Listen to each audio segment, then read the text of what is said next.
In 2020, the JBL Quantum Cup brought you the best of the best in competitive gaming. Watch this year's top teams compete, play with the pros, win JBL products and cash payouts. JBL Quantum Cup. Watch, play, win. Hello, everybody, and welcome to the 2021 JBL Quantum Cup. It is the final day of competition here in North America with our two-day Apex Legends tournament, but that's not all. We've obviously had Fortnite, we've had CSGO. It has been a weekend of esports affairs here, courtesy of JBL, and I've been honored to be your host for Fortnite and Apex all weekend long. But speaking of Apex, as we get ready to load into day 2 of action, I can't do it myself. I have to welcome in my co-casters. We have Blue and Glitter Explosion, who've been crushing it on the mic all weekend long. How you doing, my friends? Blue, starting with you. Yeah, it's a pleasure to be back once again. We saw some great games yesterday, gave the teams a little bit of a break, and now they're ready to jump into it once again. I'm excited to see who's going to come out on top, so we had some exciting ones yesterday. Oh, to say the least, okay? We had lots of surprises. We had some comeback stories from a couple of these squads, and I think all of our expectations completely went out the window. So I am incredibly excited to dive into day 2. Completely agree. I mean, yesterday probably was some of the most entertaining competitive Apex, at least 6 games of action that I've seen in a long time. We had all types of craziness. We had upsets. We had dark horse teams performing. We had our top teams not performing, but then flip it and somehow find a way to stay on top of the standings. I'm looking at you, NRG and Team Liquid. So it was a great day of 6 games. We still have 6 more games to crown our champions, our top 5. But if you're just watching for the first time, let's take a look at the point system and format here. It's the same point system you know and love in competitive Apex. First place gets 12 points, but keep in mind the important thing to understand here is we had 6 games yesterday. We have 6 games today. It's cumulative across both days. So 12 total games of action, which means the teams at the bottom of the leaderboards still have a chance, Blue. And of course, 1 point awarded per kill as well, Blue. Yeah, absolutely the case. We've already seen an example of how teams have been able to rebound here with 1 or 2 good placements. G2 being a great example of that from later on in the day. After starting out a little bit slow, they rebounded nicely and now sit very, very close to the top of our pack, inside of our top 3, in fact. That's right. And quick reminder for what's at stake. We mentioned top 5 being the magic number. Let's take a look at the prize pool here. $50,000 prize pool. And you heard Designful say it in the pregame interview yesterday. There's a lot of money at stake here, so you better believe you're going to see some sweaty games, and that's what we've seen so far. 25 grand for first, all the way down to 3 grand for 5th place. But top 5 is the important thing. And not only that, you also get that wonderful JBL digital NFT trophy. So keep that in mind as well. But we keep talking about yesterday. We keep kind of recapping what went down. We actually have a little bit of a day 1 recap for y'all here in just a moment. We'll take a look at some of the highlights, the big moments from yesterday. Blue, walk me through what we saw yesterday. Yeah, I mean, we're going to start things out here looking at G2, and they were really the highlight team by the end of the day, specifically from our last game. We talked about how, once again, the scoring format allows for teams to come back and pick up a lot of points with kills, and that's exactly what we saw from them in that final game. That's not all we saw, though. XSET was another team that was very much the kind of picture of consistency, as they were able to pick up multiple points throughout the days with good placements and, more importantly, good frags throughout all of their matches. You know, and now we're checking in with Fury. Fury is actually one of those teams that kind of surprised me with their aggression, and I liked to see it. They were a squad that actually became a real pain for a lot of the teams that we were expecting a lot out of. So we'll see how Fury is able to continue that type of aggression into today. But SSG, a squad that, you know, I had high hopes, and I said that I expected some big things out of them quite a few times, and they delivered big time. So SSG is someone that I know we're going to be keeping our eyes on today.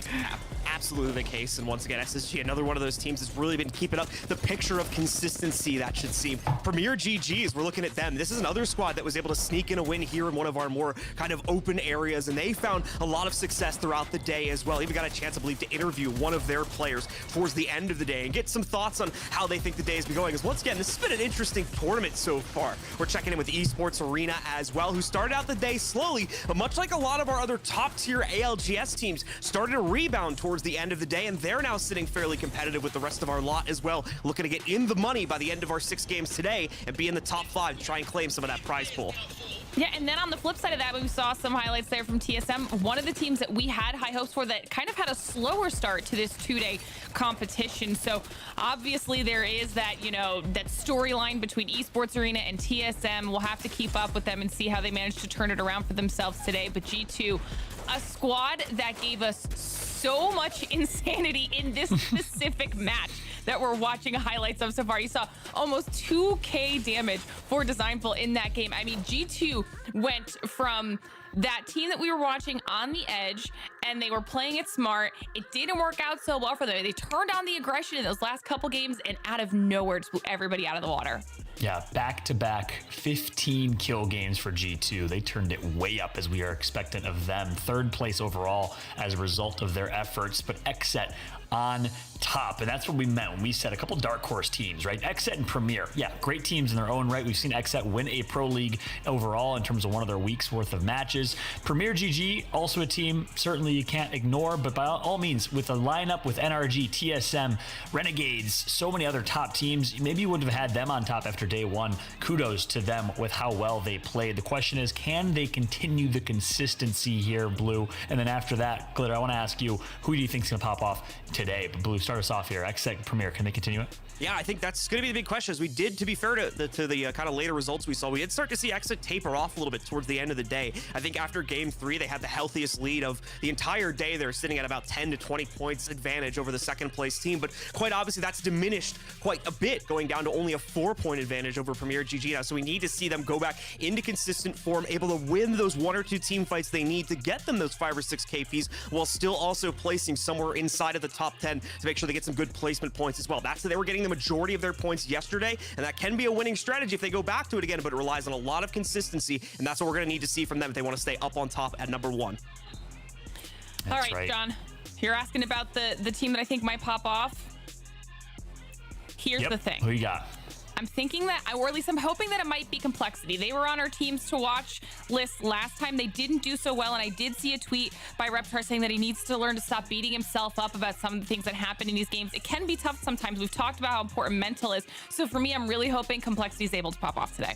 Yeah, I love this graphic that we're seeing here right now on screen. We get the overall day 1 match results of each of these teams, and we obviously have Esports Arena and Xset joining the and Space Station joining G2 and NRG, who we had included in this yesterday. But Blue, why don't I get your perspective? Why do we got ESA? Why do we got some of these teams on here? Yeah, I'll take a look at the first 3 here once again, as we've got Esports Arena, who started the day off a little bit lackluster, but as you can see, as we got into the later set of games, managed to pick up 2 wins out of the last 3 games there. We're absolutely rocketing them forward, currently sitting, I think, right around 8th place on our leaderboard right now after improving it massively, sitting somewhere around 15th throughout most of the day. They're not the only ones, though, that we saw improvement from. I already talked a bit about Xset and the kind of consistency we were seeing from them earlier on, but unfortunately tapered off by the end of the day. G2 was another team, however, that had a massive turnaround, especially inside of those last 2 games, and despite the 2nd and 5th place finishes, ended up with, I think, 2 15-kill games in a row to absolutely rocket them forward and leaving them to be one of the most powerful teams and definitely one of the scariest ones going into our 7th game and obviously going into the overall day 2.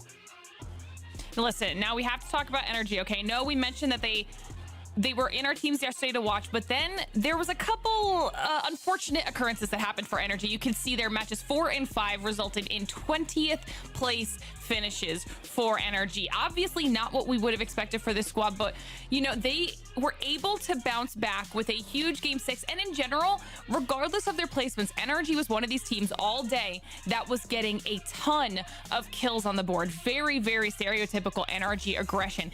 And so with their ability to bounce back from that, I think heading into today, they're going to have even more momentum and continue to do well. And then finally, SSG. We talked about them when we saw those highlights coming up, but they were one of those teams that started off a little bit slow. You see that 13th place finish for that first match, but then really started to pick it up, even excluding that 120th place finish. Pretty much everybody in these highlighted teams had at least 120th place finish, with the exception of Xset. But SSG really turned it on. You could see 2nd place, 3rd place, 4th place, 8th place. They did not have another 2nd-digit placement on top of all of the kills that they were getting. So they are having a huge performance. And if that's the momentum they carry in today, then I think these other teams up here should be a little bit scared. That's right. Those are 5 kind of highlighted teams. 2 honorable mentions as well, right? We got TSM. We got Knights. Got to keep an eye on them, because take a look at the overall standings. TSM in 8th place here in standings in terms of damage done. kills, I mean, 19 kills, a significant amount of damage done. Weren't necessarily getting the placements, though. That's what kind of cost them. So 11th overall in average placement for TSM, and they're currently in 11th, I think, overall in the standings, but not too far behind because these points have been pretty well distributed. We'll take a look at more additional stats here. NRG dominating alongside G2 in the damage category, but it's Space Station Gaming leading the way in damage done. Wow, 19.7k worth of damage here, Blue. Yeah, I think we were seeing again, and we were talking a little bit about this yesterday for Space Station, about how they were always trying to play fairly long range, just try to go for a lot of poke damage, especially with some of the circles we had, a lot of huge wide rotates and just massive fields that teams are going to have to try and traverse past. So Space Station was getting a lot of damage in to kind of upgrade their shields and try to poke off a few mats from their opponents, but never really able to get those outright engagements they wanted to secure the KP. So that's why they're lagging just a little bit behind in that area when their damage numbers are absolutely soaring right now. Yeah, and then of course we saw Xset and Premier leading the way in overall average placement with the 7 point something average placement. So that of course is why they're on top. Placement super important in this format. So interested to see how these teams continue to perform today. But guess what? We get to hear directly from one of those teams. Excited to be joined yet again. This is my second interview with my man Asura from Knights. Last one was an absolute privilege, one of my most memorable interviews I've had a chance to do. So thank you so much for joining us again here, Asura. How are you doing today? Good. Thanks for having me. Yeah, so my first question for you, want to ask, leading into today, obviously you guys are coming in the latter half of the teams, but still certainly in it, only about 25 points or 28 points behind first place. What's the mentality like? You know, what type of adjustments have y'all made, and how are you guys going to approach the day today? From yesterday, we had like a lot of mistakes from just being a little bit too passive, and today we're going to show up and like we're going to be a little bit more aggressive. We're going to make the big plays, like we're going to be coin flipping teams, like it's going to be hectic, and we're not going to like just sit there and lie down and just take it. Like we're going for first place. Like we've got 6 games left. It's very simple to catch up as long as like we're hitting top 3 every game. I want to build into that a little bit more, actually, because I was checking out your guys' stats, and you guys sit fairly close to the top in terms of average placement right now. It's currently sitting at an average of 9.83 placement, but you guys have only been able to pull off 9 kills so far. Tell me, what's the struggle been in trying to actually win out these fights that's kept you guys a little bit lower on the kill leaderboard so far? The problem is that like it happens a lot, is that sometimes you see like plays that you could have made earlier. Like there are like possibilities because we play Valk, and a lot of teams play Valk, and you just follow them in, and they're like, they coin flip a team, and then you just follow in and you coin flip after them. And you know, some of those plays like we missed, and it costed us kills, placement, everything like that. So it's more of like the reactive play style is what we need to work on. Just seeing those opportunities and taking them. You know, speaking of that reactive play style, we saw it obviously at the end of yesterday where a lot of those teams that play Edge started to turn up that aggression in that desperate push for those final points at the end of the day. But heading into today, that will likely happen at the end as well. But you're telling us that you want to start that early. You want to beat all those teams and kind of get that aggression kicked in early. And I love that. Are you concerned about that at all, knowing that at the end there's going to be a lot of other squads trying to do the exact same thing? No, because like if you look at like my team's past record, we are always like a pop-off team where like we win, we get a bunch of kills, and like when we won day 5 of ALGS, like that's what we did. We were taking those chances, we were taking the opportunities that we needed to take, and we were just capitalizing on them. And that's what we need to do now to catch up, is like really take those opportunities, not be afraid. Like, you know, if we fail, we fail, but I'd rather fail than not take the opportunities and just die later in the game for free. Yes, I love that. Especially with the fragger like Gilderson's on your team, one of the most individually talented players. So yeah, I think we could expect a lot more aggression from Knights. Good perspective from you as always. And Asura, thanks so much for joining us. We really do appreciate it. Best of luck to you today. We want to let you get locked in, loaded, and focused, but good luck to your team today. Thank you. I appreciate it. Have a good one. You too. Listen, I know we're not supposed to play favorites, but he might be one of my favorites. Okay. Yeah, a lot of love for Asura. A lot of love, especially after the last interview. If you didn't have a chance to check that out in the LGS, make sure to check it out. Got a little personal, got a little vulnerable, which you love to see on screen in terms of how much this means to him and how much his mom and his family has really invested in his esports career, which is great to see. So best of luck to Asura and the Pittsburgh Knights as they embark on their journey. And boy, it'll be a journey, Blue, because they absolutely have a long road ahead of them, you know, currently in 11th or 12th place. Yeah, like I said, though, inside of the interview, they overall are not doing too terrible in terms of placements, actually sitting fairly close to the top of the overall average placements when compared to a lot of our other kind of top 10 teams and whatnot. But as you were hearing him talk about, they just need to work on the kill department. They need to work on their timing and capability to take fights. They work on, more importantly, improve on that aspect. They could be fairly competitive today as well and look to rocket themselves toward in the money position to be in our top 5. Couldn't agree more. I think their mentality aligns with the statistics. You know, low in the kills category, their mentality is going to be, hey, let's take these coin flips. When he says coin flips, he means these 3-on-3 fights that can kind of go either way, or third-party opportunities. Let's play a little bit more aggressive. So that's exactly what you can expect. Gameplay is just about ready, but wanted to give you all a heads up. Not only are these players playing for a little bit of a prize pool here, you can watch and win as well by entering the JBL Quantum Sound is Survival Sweepstakes. Type exclamation point Gleam in the chat for your chance to watch and win and get hooked up by JBL. Get your gaming set up nice and tidy going into the holiday season where we all got a little extra time in our hands to game. I don't know about y'all, Blue and Glitter, but I'm excited for the next 2 weeks and some extra gaming time. Yes, 100%. I've been waiting for it. You and I both. It's gonna be a great day, great next 2 weeks for us. It's gonna be a great next 2-3 hours for these players as they're gonna be absolutely grinding through this one. And with that said, it's time obviously for gameplay, but before we jump in, I gotta get your predictions here. We asked you yesterday who you think's gonna take it overall. Glitter, you said G2, and you said NRG, Blue, if I remember correctly. I'm gonna give you a chance to change up your predictions here. Based on the standings, based on what you're seeing, who you have taking the tournament today. Glitter, I'm gonna start with you. I might stick with G2, honestly, because the aggression that we saw out of them at the end of the day was just on another level, that even if they struggle the first couple games, they can bounce back with a vengeance. For me, it's tempting. It's very tempting to switch over towards XSET or maybe even G2 as well, but I'm going to stick with NRG. They're in the top 6 now. They're pushing it forward. I think maybe they can do it today, so let's hope I'm right, and we'll see. I love that energy. And speaking of energy, blow it up in the chat right now because, my friends, it is time. Day number 2, match number 1 of the JBL Quantum Cup is here because we have 6 more games of Apex Legends. Will XSET stay on top with their consistency, or will NRG and G2 continue to slay out and frag to end up in the top 2? Will we see TSM or the Pittsburgh Knights bounce back after a slower day number 1 to skyrocket in the leaderboards? All things are possible here as we jump into gameplay. It's Blue and Glitter on the mic. All right, let's get to it, ladies and gentlemen. Our first drop of the day going live, and here we go. 6 more games, 6 more drops, 6 more opportunities for our teams to rebound or even secure themselves one of our top 5 positions where the entire concentration of the prize pool will be focused on. This is it, your final chance to frag it out, and we're going to see who comes out on top as we start our teams landing here into World's Edge once again. And pretty soon we'll be figuring out where that circle will take our teams to over the next 20 minutes or so. I'm sitting here with my fingers crossed, hoping that we get a northern zone to start off the day here, Blue, because I want to see something a little bit different, but also I want to force a lot of those teams in the south that have been lucky. Yes! There you go, nice. Yes! I want to force them into rotations. I want to see what changes when all of these teams down at the bottom that have done well, specifically even like Premier, they've done well with zones that favor them, right? I want to see what happens now when it's 100 Thieves, when it's Team Liquid up in Skyhook and over by Trials that are in a much better position.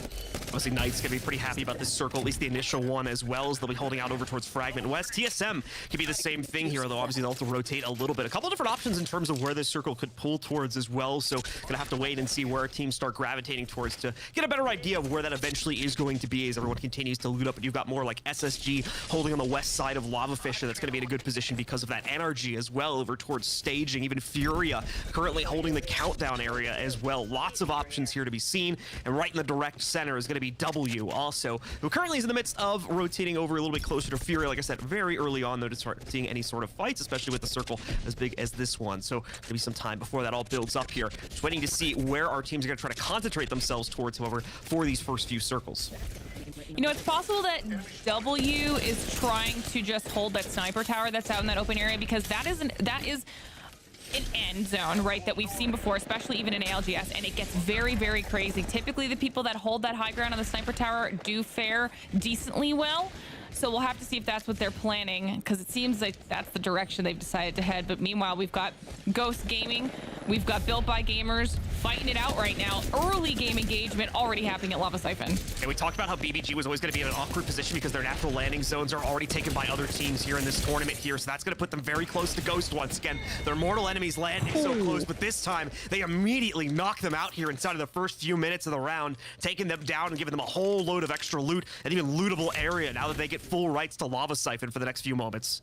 Already, this is different, right? Because every time we've had those southern zones, we've seen both of these teams be a lot more willing to kind of coexist and just deal with holding that position early game when the zones have been down here and favoring them. Now that they have to rotate away and they potentially would be divvying up the loot, it looks like BBG decided they want to start off the day with a little bit of added aggression, and Ghost just wasn't ready for that push. I mean, that's a huge play by BBG. Like you said, they're going to have so much loot at their disposal now, having all of Lava Siphon to themselves.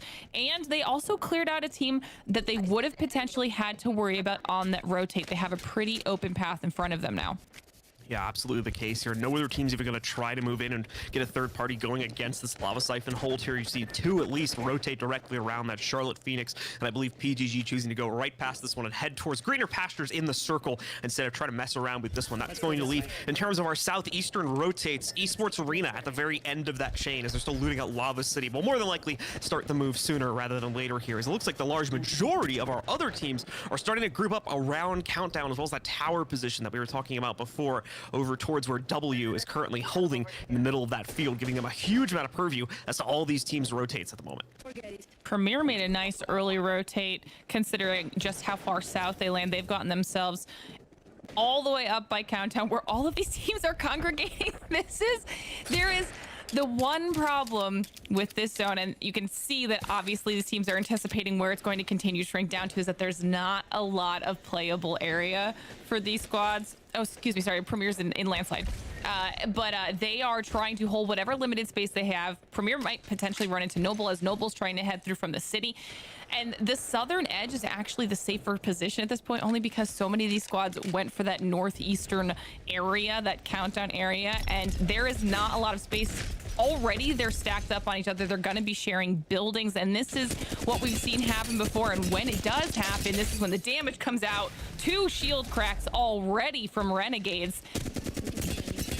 Done there by Vexilon, as he's going to be able to take out both of those players. I believe it's Team Liquid on the other side of that engagement right now, so certainly going to force them back after getting both of the shield cracks going. Renegades might feel the need to get aggressive themselves, but considering the powerful position they do have with the circular tower currently under their control, more than likely going to cool it off, hold it back, and just be happy with the 2 cracks as well as the damage they would get on their shields from pulling off those numbers there. So good stuff from them. Nice restrained play, going to continue to be the name of the game here from Renegades, as we were also seeing during the course of day 1.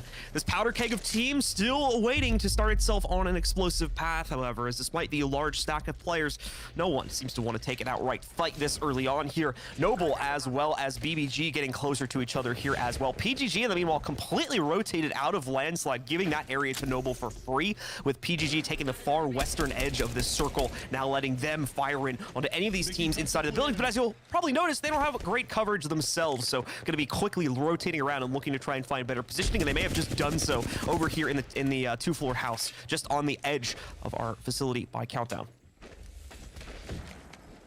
It's actually a really good spot for Premier to hold if that's where they decide they want to post up for now.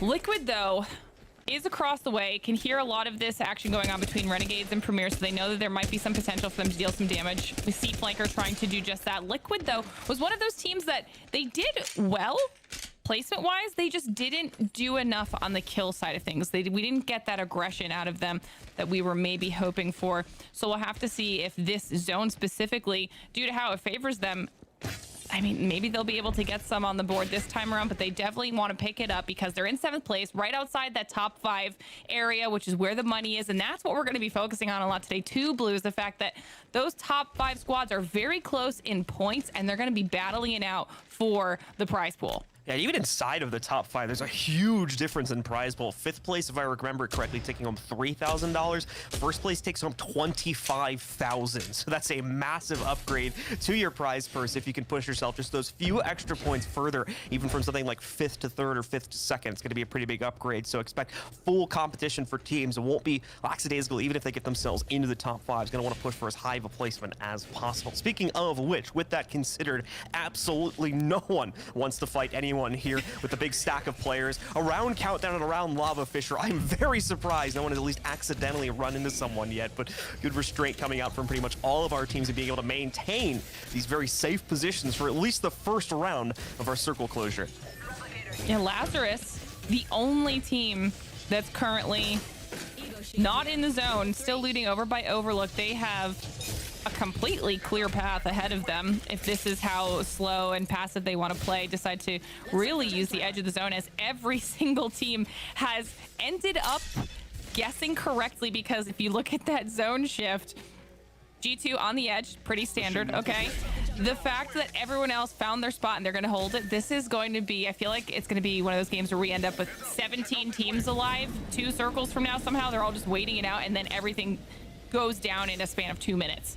Lazarus going to have a very casual day here now, as once again they are going to notice that those purple shields are inside of the replicators. They'll very quickly take some time to build up the points necessary to go and buy those, and now they'll be at full shields here as they get themselves, or nearly full shields at least, they get themselves into the next fight. One of their players already upgrading it over towards a red as well, so in good straits at the moment here for Lazarus, as they'll be well equipped for the first few fights that they'll take. Unfortunately, arriving so late to the party, more than likely, by the time they get over to this big group of our other teams inside of what will more than likely be in the middle of the second circle closing, or more realistically in the third or fourth, probably going to see a lot of these other teams also get to that upgraded point as well, so that'll be a fairly minimal advantage by the time they get into an actual fight. We can see Premier noticing a team rotating in through the Valkyries, or possibly the guys are popping them up there, but either way, not able to take much action upon that. They certainly want to. It looks like, again, this team doesn't seem too hesitant to at least peek out the window and try to take a few shots going, but that's more than anything just to try and get those points upgraded on the shield. And once again, not looking like PGG wants to outright try and push this early on. They do not want to start the chaos that will almost certainly ensue from the first team that takes a fight here.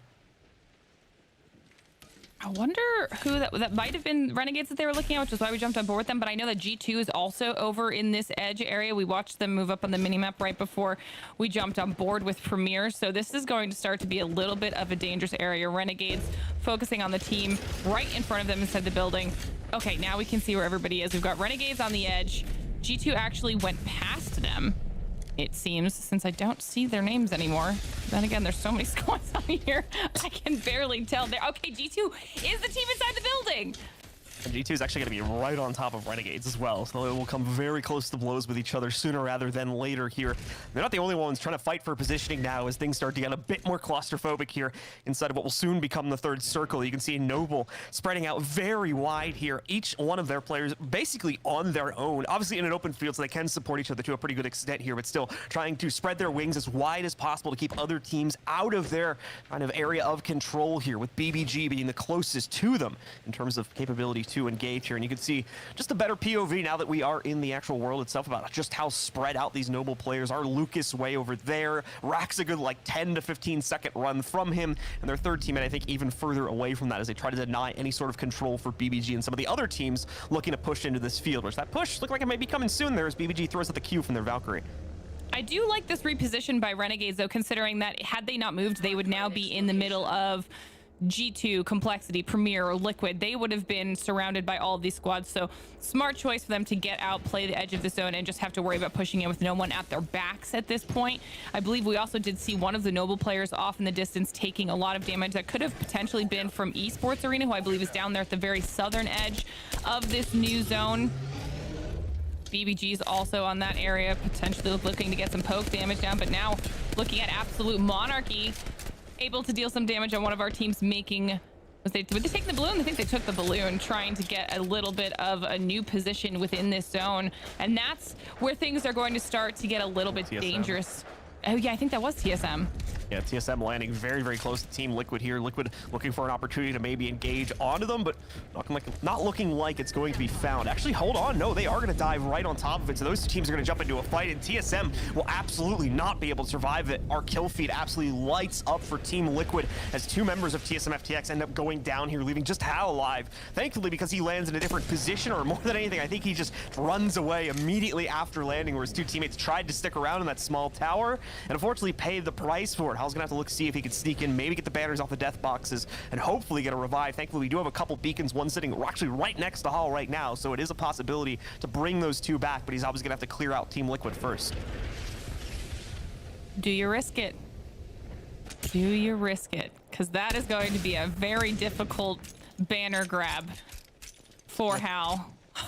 I think he's going to go for it, though. Moving a bit closer now towards the party. Team Liquid still very much in the area, so keep your eyes on that kill feed, as it could be the end of TSM in just a second here. But no, portal placed down. It looks like he snuck in, might have been able to get those, so pay attention here, as it might have a dropship coming in relatively soon. But Team Liquid still trying to fend off Hal in the process. Xset in the meanwhile here, also in the middle of a fight. They have also lost 2 out of 3 of their full roster here as well, bringing it all down to just Klain, Clarify, and the third also being knocked out. So Xset still continuing to struggle here, as we have a very, very tough circle to start our day 2 off yet again. PGG, I believe, being the ones to do most of the damage to force Xset down to just a single player. Yeah, this whole area is going to start to get really dangerous for the teams that decided they wanted to hold Lava Fisher. It's going to be this systematic clearing out of the teams that are from the teams that are on the edge of the teams that are here in the middle. I mean, Xset definitely in a little bit of a rough position now, being down to that solo. You can see you've got Charlotte, G2, you still have Renegades all the way on the edge in the back. Premier's holding the middle. I mean, and this, wait, he got them up. Yeah, he did get the banners and they're back. So TSM back to full strength, I guess. Obviously, again, players gonna have to try and scavenge for any sort of weapons they can do in the final moments. And Team Liquid very hot on those players' tails. So we'll have to see how far they can make it. But indeed, great stuff from Hal to sneak in. Once again, I believe using the portal on the Wraith to facilitate that grab really quickly, gets himself in, steals him away. And like we were saying, controlled an area where he had the revive beacon sitting right on top of him. So just a quick run up there to use it and get his teammates back in the game. And it looks like they do survive, although they are still under pressure from the Team Liquid roster. They are going to be able to recover here and at least give themselves some ground to defend as they look to try and rebound and fight mainly for placements here, as we still have 19 squads alive in the middle of the third circle closing. I'm actually really surprised that Liquid didn't push that even harder than they did to clear out both TSM players before they were able to get any sort of loot under their belt. Interesting. They did deal some damage, but interesting play to play it safe, back off, and kind of really focus on smarter fights, knowing that there are a lot of teams still hanging out on Lava Fisher that could turn around third party if they wanted to. Furia now, though, in the middle of an engagement themselves, looking very damaged already. Zera about to go down, and he does text the only one that is going to be able to escape with his life, and that's going to be to NRG. I mean, you wanted them to do well today, Blue. That's a nice little engagement for themselves right there. Nice hold, as once again, Countdown becomes the graveyard for so many of our teams. We saw G2 use it in similar fashion yesterday, as once again, this is becoming a very, very powerful position for our teams to use. A lot of rats being built up here in the game now, as we've got at least 2 squads that have been brought down to a single member, and now a full squad going to be wiped out as Furia finally loses their last member. Tech goes down, and a very low placement, unfortunately, this one for Furia. Not much they could do about it, though, as every single team is fighting a war of attrition right now, either near Lava Fisher or Countdown, while we wait for these later circles to close in on them and force them out of safer positioning. Okay, I think Liquid just took out TSM. Lazarus is somehow sneaking up on NRG. We see them popping up in that kill feed as well. We've got the POV of Absolute Monarchy. Okay, Liquid, here we go. Liquid, I'm pretty sure, just took out TSM. I saw a couple members of the TSM roster show up in the kill feed, and we're one team less right now, so looking like it's a possibility. Yeah, I don't see them anywhere on our minimap anymore. So TSM out for the count as well here.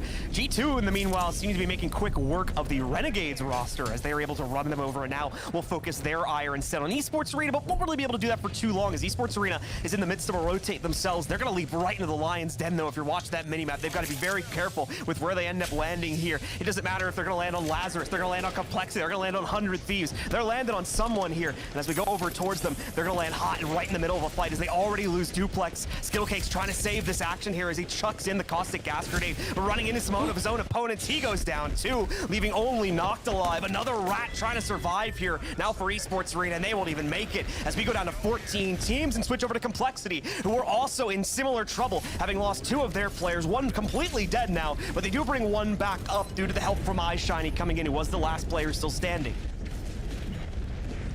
The fact that Complexity was able to survive that third-party situation there from Esports Arena is huge for Complexity. They need any points that they can get here. Charlotte Phoenix on the roof of this building, Kraber in hand, trying to land some of these shots and see if they can clear these players out around them. Liquid on the low ground, trying to see if they can hold this. This has been their position for quite some time, and they don't want to give it up just yet, but they have lost a lot of health right now for this squad. They've lost a player. Flanker is down. Hot6 trying to hold off the people from the roof as Nocturnal goes down as well, and they are not going to be able to survive that. It looks like it's a combination. Was it a combination of Complexity and Charlotte? That was an unfortunate third party. Unfortunately the case there for Team Liquid. Such a promising start to this one, as well as kind of being directly in the zone from the beginning, but still not able to hold with so much pressure coming out against them. Once again, being there early, unfortunately, draws the ire towards you, as they were the team to finally take out TSM, having chased them down. And that brings us towards our top 11. G2 still in it, though. I believe at the moment trying to chase down one squad on the inside as they hold themselves in the middle of the countdown building in a little bit of a bunker. You see that zone, Blue? Look at that zone. Oh my goodness. No one, there's just 2 teams in it, barely. If you know, this is, and half of it is mountain, half it's rock.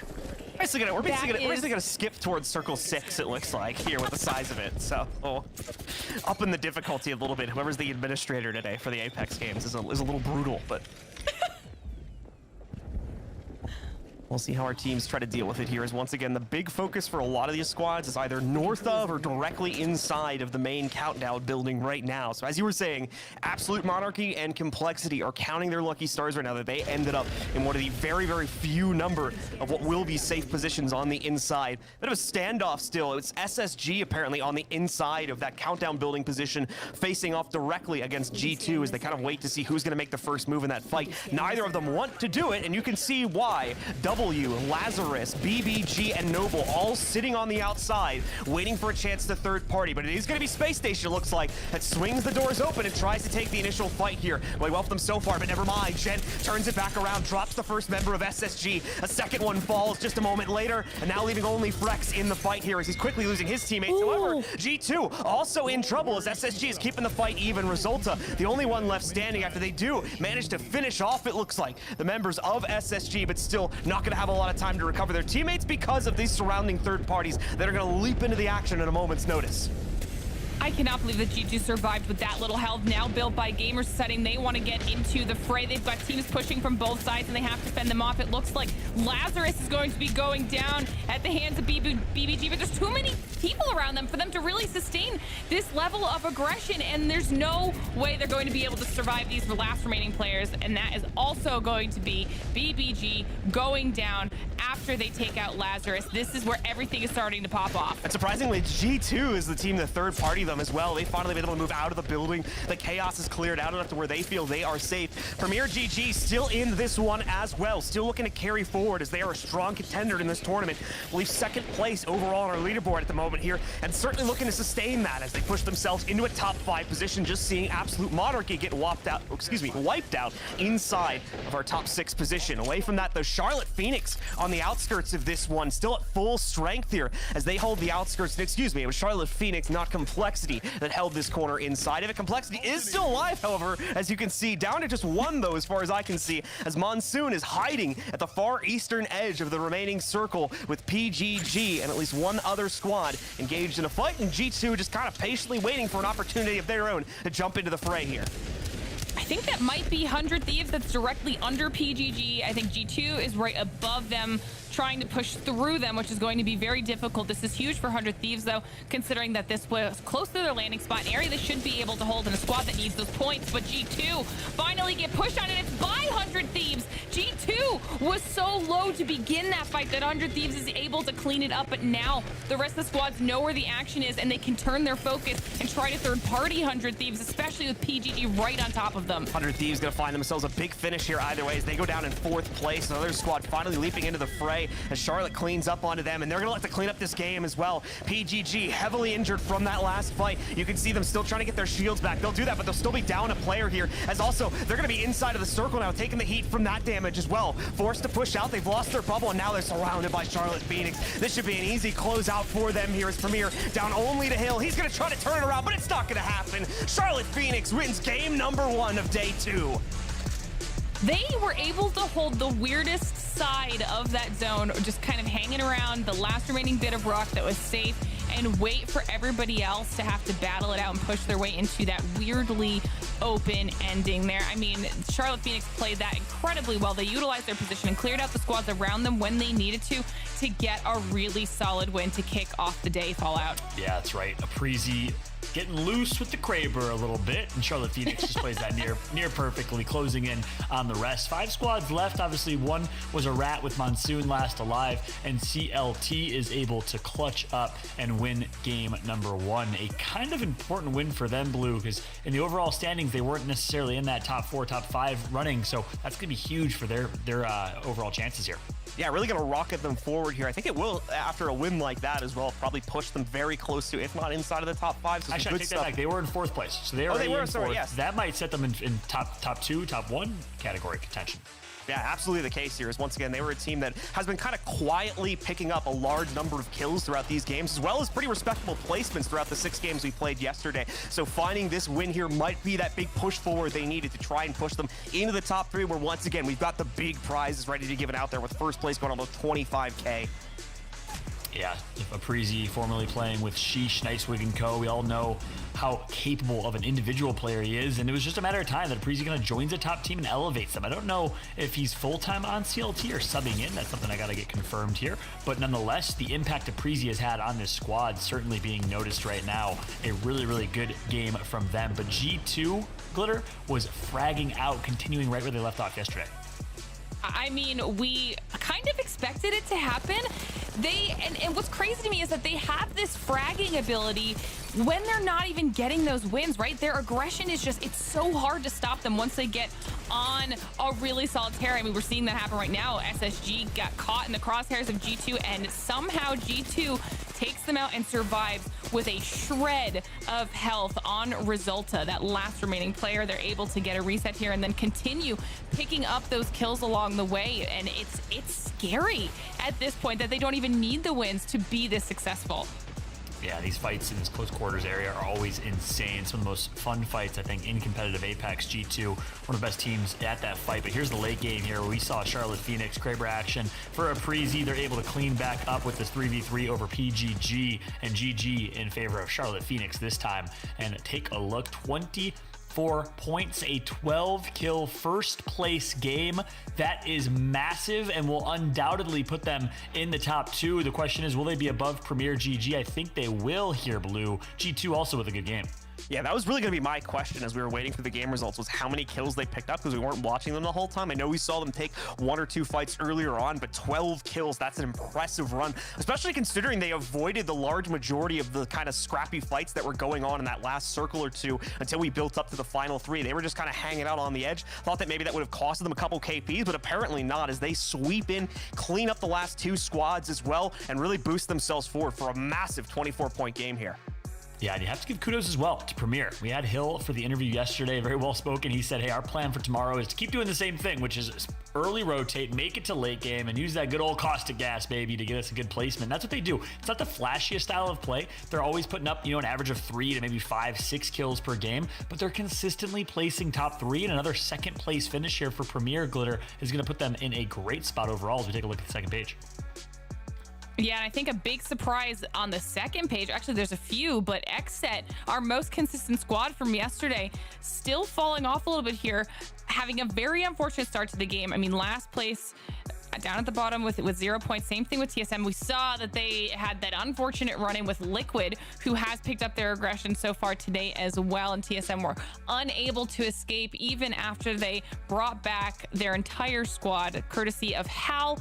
And then Esports Arena, we watched them have a crazy rotate in. It didn't end up paying off for them, but they were our first team that did get those 2 wins on the day, and now Charlotte Phoenix is our second after theirs. That's right, and a few of the teams we highlighted, right? Esports Arena, Space Station, XSET on the second page here, so not the best start for them, but there's still 5 games to play, right? We have a lot of time, but as a result of game number 1, let's take a look at the standings, and it's Charlotte Phoenix on top with 73 points after a monstrous 24-point game. They are your current leaders. Premier right behind them, courtesy of consistency. G2 with 62, XSET with 56. They're going to slide from first all the way down to 4th, and Team Liquid stays neutral with a fifth place, 50-point situation here. But look at these standings overall, Blue. I mean, top 5 gets paid, and 50 points of Team Liquid all the way down to 25, 22 even at 19.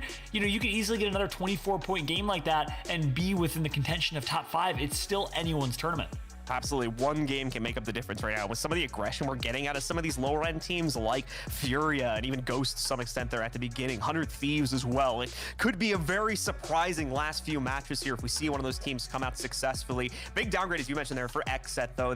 Those inconsistency that we're seeing from them over the last like 3 or 4 games is really starting to hurt them, and unfortunately it's costing them prizing now as well. So we need to start to see that change up. Otherwise, they might get bumped out of the money entirely here over the next few games. Yeah, it looks to continue into day 2 with that lack of performance the last couple of games, at least from yesterday. But very overall, they were the most consistent team yesterday. Something tells me they'll bounce back. But if you're a fan of Complexity, solid game from them. They're slowly kind of rising the rankings. TSM, if you're a fan of Knights, any of these teams that are on that second page, there's still a great opportunity. 100 Thieves I saw was there as well for them to perform over these next 5 games. So definitely far but over right now, and that's what you like about this 2-day competition here. It's anyone's opportunity to perform, Glitter.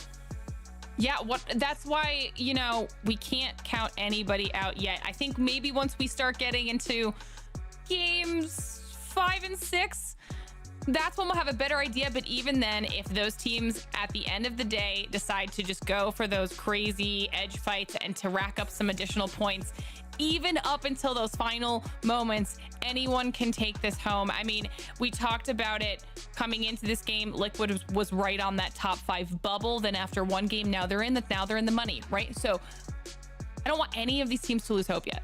That's right. I just got word that we got a cheeky little survival time graphic ready. That's a direct quote, by the way. Shout out to ESL Australia on the production. Love you guys. Ronnie leading the way in survival. So I love this stat here. Kudos again to our production team for delivering in the statistics category. Survival time being who's been alive, who's made it the longest, which typically means who's playing for placement, who's rotating early. These are your teams that tend to play for placement. Premier, Liquid, 100 Thieves, Charlotte, Phoenix, obviously making it to late game. XSET's been making it to late game. We get to take a look here. Who's been surviving, Blue? Yeah, absolutely the case. Surprised to see all 3 of Charlotte Phoenix's members making it in here once again, as we've seen a lot of our teams that have been consistent always have to kind of rat their way forward a little bit, as we see for like guys like XSET with Klain a little bit further ahead of some of his teammates. But once again, that's showing the somewhat of consistency we're starting to get out of Charlotte Phoenix. More than anything, showing that I think that they're really not getting unlucky here, getting knocked out in those 20th place finishes like a lot of the other top teams are struggling with. And that could be a sign of good things for the future for the Charlotte Phoenix fans out there if they're placing that high, that consistently, and more importantly, surviving for this long. One biggest surprise there is, I think seeing 100 Thieves in that graphic. That means they're surviving, they're making it to late game, but they're not really converting to points here, Glitter. Yeah, and I noticed as well. I'm glad you brought that up, because it's good that we're seeing them there, because the longer you're in game, it's giving you more opportunities to get those points. You just have to take those opportunities. You have to have those fights, and then you have to have them be successful engagements. So they've got like 50% of the equation there. They just have to finish the other half now. Yeah, the question is, can they do it? They got 5 games left. Now is the time where if you're 100 Thieves, you got to start performing. If you're TSM, you got to start performing. Will they do it in game number 2 is the question, because game 2 is just around the corner. Before we jump in, predictions, thoughts, who's going to take game number 2? Will we see our consistent teams, G2, XSET, Premier, and the like continue to perform, or do you think it's going to be one of our lower half teams? Blue, starting with you. I think I'm feeling this one for G2 right now. They've got a lot of the momentum swinging in their favor, especially with the last game yesterday and this first game today. Not winning it, but okay, managing to pull off the kills. I think they're looking good. I think the game 2 is going to end up going to them. Let's find out. You know what? I like that prediction, Blue, because I agree, okay? After the fact that they had 2 back-to-back games yesterday, the last two games with 15 kills apiece, and didn't get a single win for it. Then we start off today, another 9 kills. Now we're 3 games back-to-back with an insane KP. All they need to do is continue doing exactly what they're doing, because they barely need those last few placement points. But if they get it, then the lead that Charlotte Phoenix has will not last for long, because if they can get the first place finish that's when I don't think any of these teams can catch up. All right, well, here we go, ladies and gentlemen. Our second drop of the day here into World's Edge. A new leader on our leaderboard being established as the Charlotte Phoenix push their way forward into #1 and absolutely rip Xset off the top of it, pushing them down into a 4th place finish after they have another unfortunate 0-point game for themselves. That's also put Premier GG as well as G2 into great positions inside of our top 3, but will they stay there? That is always the question of consistency here in a BR, and we're going to find out the answer to it very, very soon, as everyone once again will go through the looting process here at the start, and we'll see also once more that very close landing between Ghost and BBG that could lead to an early fight, as we're once again going to be in a fairly north-centered circle here to start things out. A little bit more east pulling this side as well, so that's going to favor teams like Complexity, the Knights, and TSM once again, as we'll be probably favoring Fragment more than likely, depending on where the first few circles go. Yeah, this will be another really solid opportunity for Complexity to go. You can see the ping on the map there. Go for that high ground area that they like holding right on the edge of Epicenter when these are the types of zones that they do get. And then that might be the opportunity that Complexity needs to really have that bounce back. The one thing that I did like that we noticed in the first game was that they were kind of in a little bit of a rough spot, and they handled it well. They were able to handle a third party that pushed them and keep them off of them, and that just looked like the spark, the beginnings of some good things for Complexity to stay. Not only for Complexity, to Team Liquid being dealt a very similar card in that previous matchup as well, where they had positioning early on, but unfortunately just had so many teams rotating directly on top of them that although they survived, I believe, one team's attempt to push against them, they just really didn't even have a second to breathe and get ready for the second fight, so really had no chance to survive that third party that was thrown at them, despite some good work knocking out TSM, and I think maybe even one other squad there too. So going to look to improve on that, as they'll obviously be forced to rotate a little bit more this time, starting out in Skyhook to get into a safer position. Speaking of rotates, we're starting to see the first bit of those come out from teams that had to cover more ground, specifically W taking some early moves here, actually kind of encroaching on Complexity territory, might go directly for them at this point here, as they're going to land very, very close indeed on top of Epicenter. Interesting choice that's where they want to go, knowing exactly that Complexity does land there. I'm also looking at these other rotates on the map. Looks like TSM is going past Complexity, rotating behind them. That's where Lazarus is trying to look. They're all the way over in the survey camp area. Possible that they run into each other on the back end or the north end of this zone. Absolute Monarchy now making their way in from Overlook, as a lot of these squads start to try and nail down where they'd like to hold. But you can see from that top-down view just how close Complexity and W are, and they are definitely going to try to poke each other down right now if they can. We'll continue to see a little bit of a hectic buildup over here towards Epicenter, as apparently the circle is probably going to favor this part of the map more than likely if we're seeing the majority of our teams rotate over towards here and Survey Camp. That's going to mean, once again, a lot of teams out in the open, not necessarily having coverage to play behind, and could lead to some very early fights if we do end up going that way. You can see specifically Complexity trying to kind of hunker down around one of the storage containers here, as they're going to set up a few caustic barrels, with more and more teams continuing to rotate in from the skies. They do not want to be caught and jumped on by one of those teams here. They want to make sure they have something to fall back upon and defend should the worst happen, as we were seeing happen to quite a few of our teams, especially over towards Lava Fisher in the previous drop.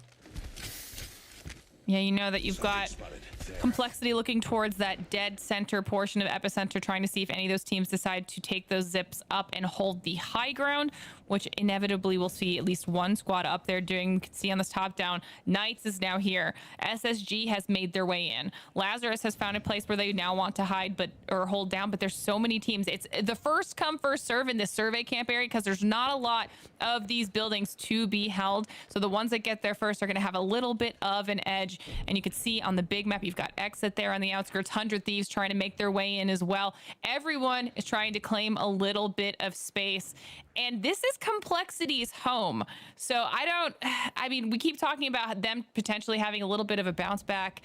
I'm hoping that these are all the factors they need to give them that little bit of a boost. Hasn't always worked out to be that way, though, despite having the home landing ground here. Oftentimes that has pushed those teams to be some of the first to be knocked out, as they're one of the more obvious ones, the more easiest to spot out via the sky rotates that are coming in from those Valkyrie ultimates, as well as other forms of redeployment here. Regardless, we're going to start seeing a few teams begin to poke at each other. Renegades look like they're in the midst of a small skirmish at this moment, and actually a pretty rough one here, as they're going to have nades thrown at them. I think another team also trying to third party and chip some damage into this one. Absolute Monarchy certainly being one of the ones to fire in from above against these teams, as they'll crack out at least one of the members of Renegades and down them as well. Sorcerer going in, and that's going to trigger the defensive bombardment from the Renegades as they try to survive, but are quickly losing their players here. All down to just their Gibby, as he's trying to fend them all off with a default EVA 8 here, already recovering the banners of both of his teammates. As unfortunately, it's Stuni just gonna have to try and wrap this one out now, look for an opportunity to sneak over towards that respawn beacon over the next few moments, as more and more teams are gonna continue to rotate in, and more teams are gonna continue to try and poke at each other here.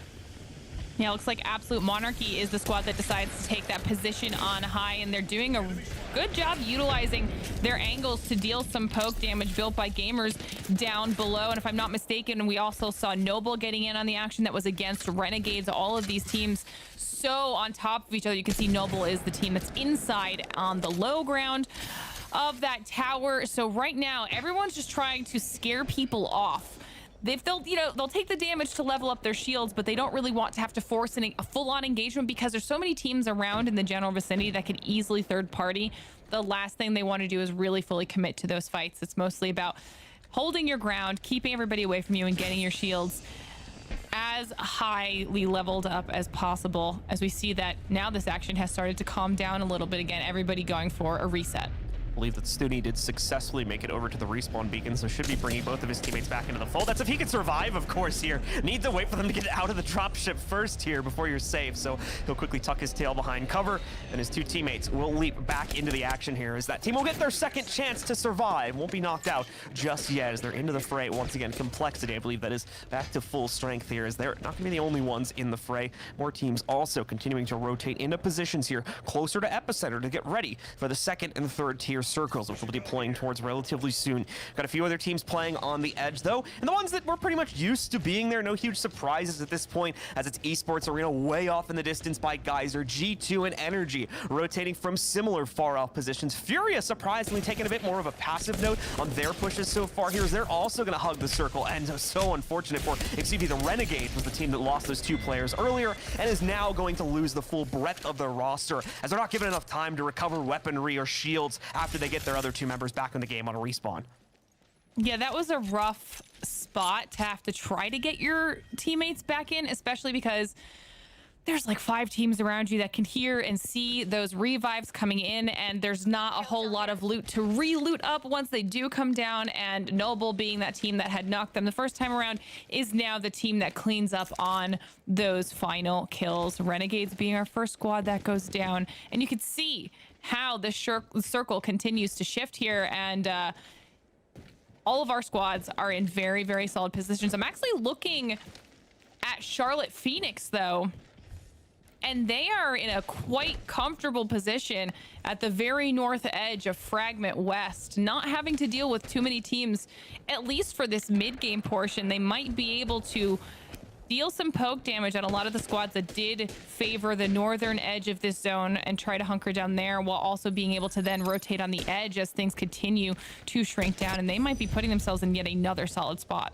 Back on Furia, who, like we were saying before, is in a bit of a precarious position now, as they've got a bit of a harsh rotate to work their way into the next circle exit, playing point guard to that rotate itself. And thankfully, Furia going to get the advanced intel on this, as they're one of the few teams that are still running crypto here in this tournament. So they will have the drone to rush out there, give them that extra intel, as well as the great engagement capability from the EMP. So that will more than likely be used sooner rather than later to try and push in against exit and get them out of position, and more importantly, allow for Furia to rotate into a safer position and hopefully not get caught as well by 100 Thieves or Energy, who is going to be in their direct path, as they'll more than likely try to cut directly south, moving in from here. G2, in the meanwhile, is going to try to rocket themselves forward into the initial circle, as they have finally reached kind of the zone of contention here after looting up for the large majority of this game so far on the southern quadrant of the map. They are going to bypass Esports Arena and come fairly close to Charlotte Phoenix in the process. You'll see a couple bits of chip damage being deployed on the G2 in the process, but there's plenty of room there over towards the northeast end of Fragment West for them to take up positioning, so shouldn't be running into too many issues this early on. I think that was a really smart rotate from G2, looking at the area that they're now able to hold. Also a decent rotation coming in from Esports Arena here, as they're able to pick up some last minute loot items and have a pretty uncontested rotation, seeing as so many of those squads went for the early rotate and EA Sports Arena was just kind of waiting everybody else out. Now on board with Exit, though, our most consistent squad from yesterday, who's kind of just fell off a little bit here. They've not been able to start the day as well as they would have hoped. In the last 2 games of yesterday, they were 12th and 13th place finishes, which was definitely not what we saw in the entire first half of the day from them. So they're looking for a little bit of a bounce back as well here, as they are holding those tracks to the north, that tunnel to the north, hoping that they don't have to deal with too many squads in their area. Furia continuing to wait out for a moment of opportunity to rotate in against Xset here, is blocking them off at the moment. Like I said, very much guarding that and going to deny any opportunities so they will not get pushed in too aggressively here. More importantly, forced into that big fight on the outside against 100 Thieves, SSG, who could very easily catch them if they're going to be forced out of the tunnel. Instead, Furia going to be forced to go on the low ground path and make that cut down to the south instead. Those are just some of the other teams holding out in the field here, but at the same time, once more, circle is still closing itself in. Furia has reached a safe point, though, and it looks like they are actually going to be able to dodge the fight versus Xset. So they'll get away from that one. Both teams will maintain relatively stable positions while they wait to see where the third tier circle is going to take them here over the next 20 seconds or so. Away from that, though, still going to find plenty of positioning to play from for Furia. Specifically, they'll have their safety guaranteed, despite having to run past a few other players to make it to that position.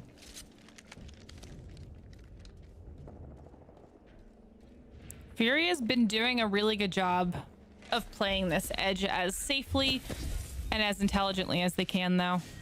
Gonna set up here and wait and see how this ends up panning out for them, where the rest of these teams decide to rotate and hold themselves, because if they don't have to take a fight right now, they are not going to. You can see that minimal damage so far for Furia. They've managed to avoid everyone else, but they do have some really solid sight lines on so many of the popularly held areas. And as I say that, they do manage to peek on one of the players across the way, knowing that there's likely a squad there they're going to be able to focus on, but they don't have to worry about anybody at their back. And with how many squads are on the northern edge of this western moving eastward kind of rotation could really work out well for them. It's going to be a little bit of a race, though, as they're not the only team involved in this. It looks like Space Station currently sitting on the other side of that small chip fight that they are engaged in, but more teams in the area as well. Last time I saw the minimap, I believe at least 2 were in the neighborhood, but keep in mind how prevalent Valkyrie is in the meta. A lot of these teams can very easily just rocket their way out of here should the need arise. Actually, SSG a little bit more than North, as I correct myself here. They're in a bit more of an awkward situation, staring down Team Liquid, Lazarus, as well as the Knights inside of the same zip code as they are right now, trying to wait this one out and, more importantly, wait for the correct moment of opportunity to go for the next rotate here, as that circle will be starting to close in about 1 minute, and will force the movement out of the large majority of these teams here as they try to establish good paths for this late round rotate, and probably one of the last ones they'll need to make here before the fighting gets started. Once again, though, still with all 20 teams basically alive, only lost 1 squad so far here, so just like our last game, it is going to be a bit of a powder keg waiting to be exploded here. And who will be the first team to light the match? Well, waiting to see. You're going to see Absolute Monarchy certainly take a lot of the aggression off of them, and they're going to land at the lower end of a building where we already have Charlotte Phoenix and Built by Gamers maintaining positions at. So this is truly going to be a tough position for all these teams to try and wiggle around over the next few moments. And a lot of those squads who were banking on this being a little bit more of a northern pull just saw that they are now going to have to start making some pretty aggressive rotations back towards that western side that we just saw Furia holding so well for themselves. Charlotte, like I was saying earlier, the fact that they chose these buildings, they've put themselves in an insanely solid position. They have high ground.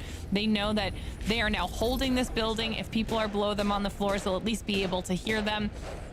And they're able to deal a lot of poke to the rest of the teams that now have to push their way in. Charlotte Phoenix is just looking really, really solid for themselves right now as the rest of the teams try to clear them off of this roof.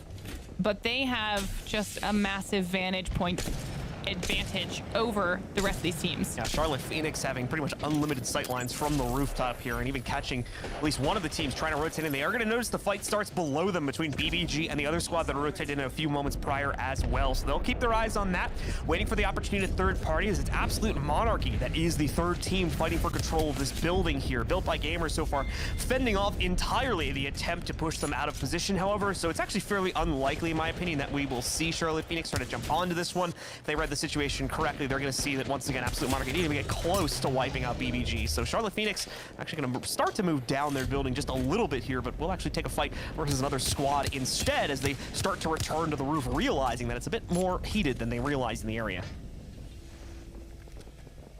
They do have a lot of those long-range weapons, though. They've got the Scout in hand, able to do some decent poke damage with that as well.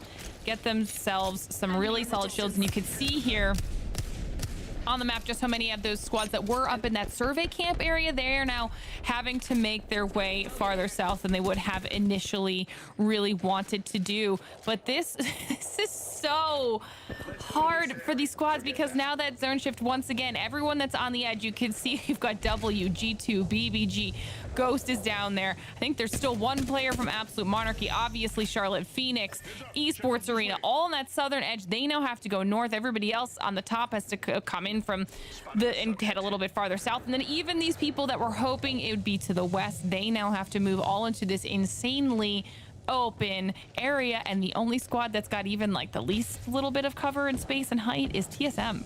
Would argue that W actually has a bit of a leverageable position, I think, from high ground more than anything, if I'm reading the map layout correctly, but we'll check in with that in a little bit, as they're still going to have to contend with rotates from 3+ teams, more than likely, so there's still a good opportunity for them to get run over via third party if they decide to stay in that position. Esports Arena going to be one of the first to pull the trigger on their full rotate, however, using the Valkyrie deploy to get themselves in the air and hopefully into a better position. They'll take themselves a bit closer to epicenter here, as we're going to see one of them land up on top of the sign and wait this timer out a little bit to try and find better ground, safer ground to deploy themselves towards. A lot of other teams also moving, and they're moving directly on top of them. G2 in the meanwhile taking a fight versus at least one of the members of W. A second going down as well. They're going to be able to completely wipe them out. As we go back over here towards Esports Arena, though, this rotate seems to have not worked out, as we've got another team jumping on top of them. It's NRG that counters their own Valve rotate with one of their own and completely wipes out the members of Esports Arena. BBG in a different position, going to fall a few seconds later as well, and that brings us down to just 13 squads left. This is when all of these rotates start to get really rough. I cannot believe that NRG just decided that the best play was to drop straight down on top of Esports Arena.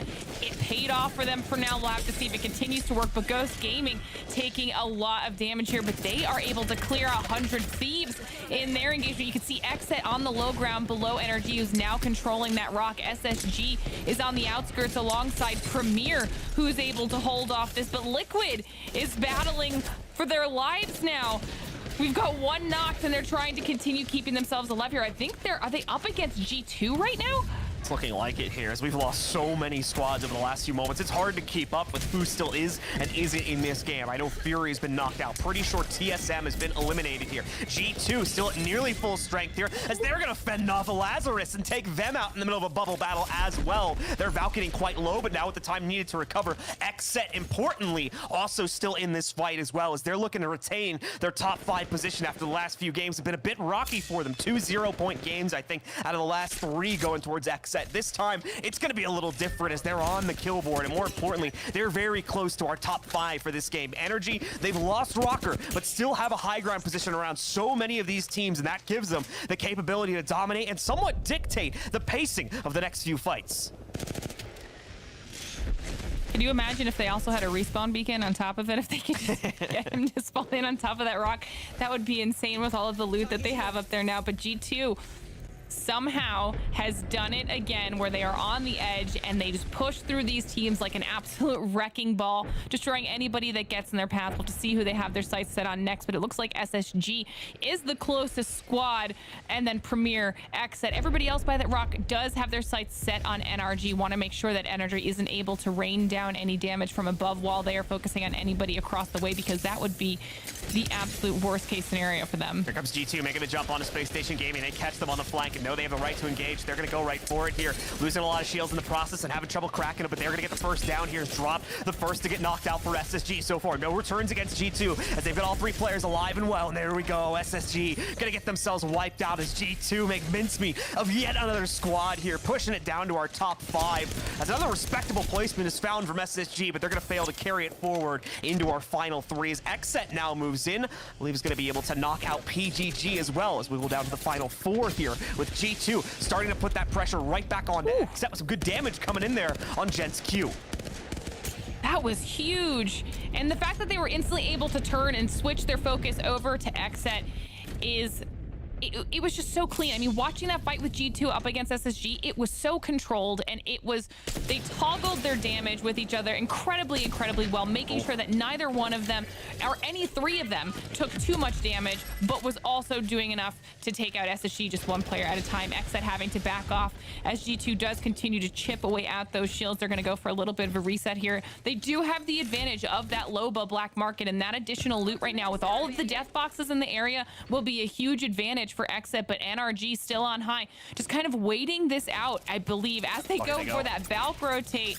We'll have to see what they do with this here with only 2 players left. Big jump to the sky, as you said, with only 2 players remaining. They need something to change up the pace of this fight when they finally decide to jump into it here, and they're going to use the Valk rotate to get the intel they need. Unfortunately, it's not going to leave them in a great position to land in here as they get themselves onto the ground, both of them at nearly low or absolutely no shields to play on here, but with golds for both of them, they're going to get back into fighting shape very quickly. G2 won't be distracted there. They're going to continue to push on to Xset, already downing one of them, and very close to more going down as well. Gent still leading the charge here with that Peacekeeper knocking them out, but he knows here comes the rotate from Energy as well. They've got the gold shields, but that's not going to be enough for at least one of their players. Gent bringing it down as I think we end up in a 1v1 to control this one. Gent trying to keep the fight alive here as he runs away from the engagement, gets the reset, and is now going to try to hop back in here to save his teammates, knock out this last player, but can he get it done? They're all going to sit directly on top of these down shields. Who will come out on top of the fight? It's so close, but it's Energy with the 2v3 to win our 2nd game.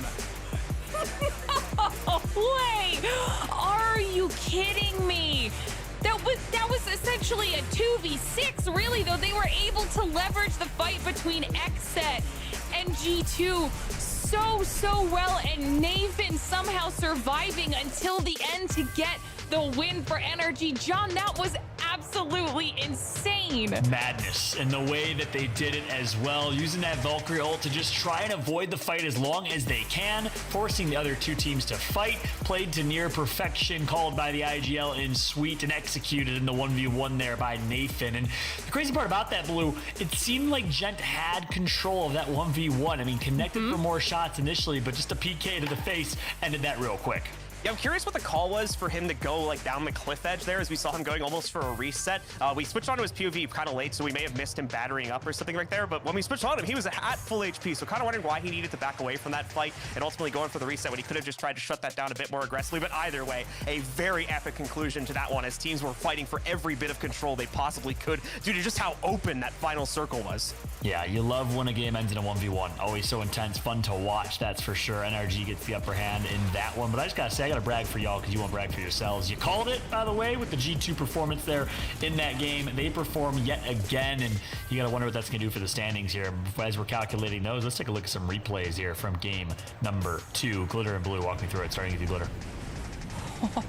Okay, now before this all started, to get to this hectic insanity, the fact that NRG was ready with that insane aggression from the beginning, because remember, Esports Arena made that Valk rotate onto this high ground rock, and within 3 seconds of landing, NRG was already on top of them. NRG wanted to have that hold, they wanted those sight lines, and they wanted that advantage, and they instantly took it from Esports Arena. I was actually surprised that they went for it so aggressively, but they wiped them out with zero contest, really. So the fact that NRG was able to do that, they did lose that 1 player, and then they're left in that 2-man situation from there on out, and somehow turn the entire thing in their favor, because we watched how many squads G2 had to take out in front of them. They were able to clear out SSG. Xset was able to clear out Premier. I mean, there was a lot going on. NRG avoided it, and had the most perfect ending for themselves, Blue. All this fight that you're seeing right now, the very start of this, where you saw like those 2 to 3 teams just waterfalling in over that scoreboard, that was the initial position or the initial time when Energy went into that spot and started to take up that positioning for themselves. They just sat there for the last like 5 to 10 minutes of the game, cleaned up multiple rosters from up on top, and although, yeah, because it was kind of an exposed position, they eventually lost someone, they had the plan to take out the final 2 squads as well by avoiding the fight with the Valkyrie ultimate and ended up winning it from a very risky position there. So great stuff from Energy, despite the fact that, again, they kind of coin flipped getting into that spot in the first place. Yeah, an IQ game for G2 as well, so that should help them a lot. Second place, I think at least 8 to 10 kills there, if not even more for G2. I mean, they just can continue to put up double-digit kills. It's been darn impressive. You know, NRG is capable of the same. So as we're calculating the standings, I can't wait to take a look at the standings because it's going to be an interesting one. NRG and G2 both were in the top 5, top 7-ish, and that'll certainly help them in the grand scheme of things. But a fun-to-watch game number 2. We've gotten 2 northern zones here, Glitter. We've been a little bit blessed after a lot of southern zones yesterday.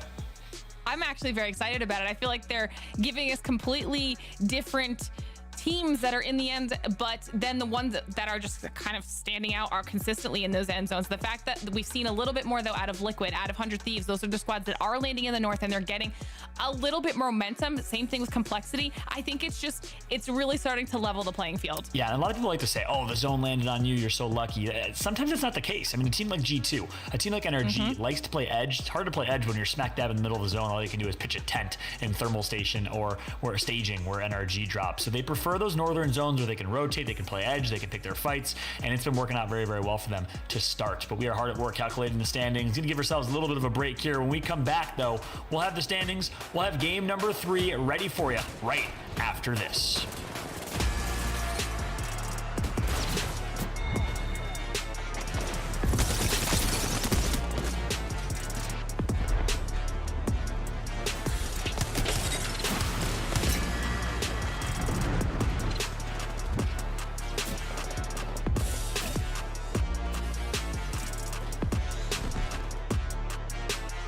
JBL presents The Sounds of Victory.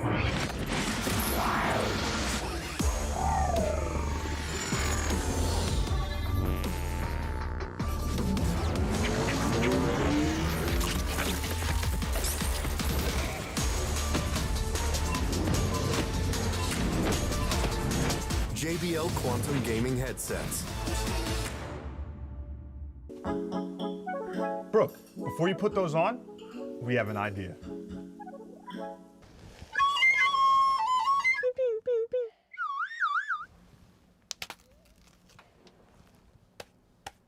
Behind you.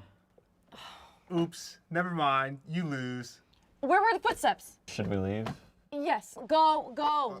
I'm sorry, Brooke. Go.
In 2020, the JBL Quantum Cup brought you the best of the best in competitive gaming. Watch this year's top teams compete, play with the pros, win JBL products and cash payouts. JBL Quantum Cup. Watch, play, win. Welcome back, everybody, to the JBL Quantum Cup 2021. This is our North America competition here for Apex Legends as we take a beautiful look of my hometown city, Chicago. One of our many North American cities represented today and this weekend. We got G2, my man Resulta, just north of Chicago up in Wisconsin, currently dominating with a 15-kill game. That's their third 15-kill game here, Blue and Glitter. I mean, just ridiculous stuff coming from G2. When are you going to break the record here? When are we going to see 16 kill games? It's got to be one sooner rather than later. But yeah, G2 absolutely crushing it. Maybe not so, or actually even so in placements. I think it's 2 second-place games in a row for them as well. So even in the placement department, G2 is just absolutely shutting it down right now, getting point after point in each of these games. Yeah. I don't even know what to say anymore. I'm looking at these numbers, and I'm looking at their numbers from yesterday, and I feel like it's almost got to the point where they don't even need a win, and they're still just putting up these numbers that are so much more impressive than some of the other squads. Yeah, meanwhile, taking a look at the second page here, Pittsburgh Knights, unfortunately not able to have a great game from them. Absolute Monarchy, who started the tournament strong with a win. Slow game there in game number 2, or at least game number 8, technically in the grand scheme of things. Speaking of the grand scheme of things, let's take a look at the grand standings of this tournament. And G2 takes the first place spot for the first time. Congratulations to the G2 Controller boys on top with 86. Charlotte Phoenix right behind them with 76. Premier GG, most consistent team in this competition so far, in third. And then NRG XSET currently tied for 5th here, Blue.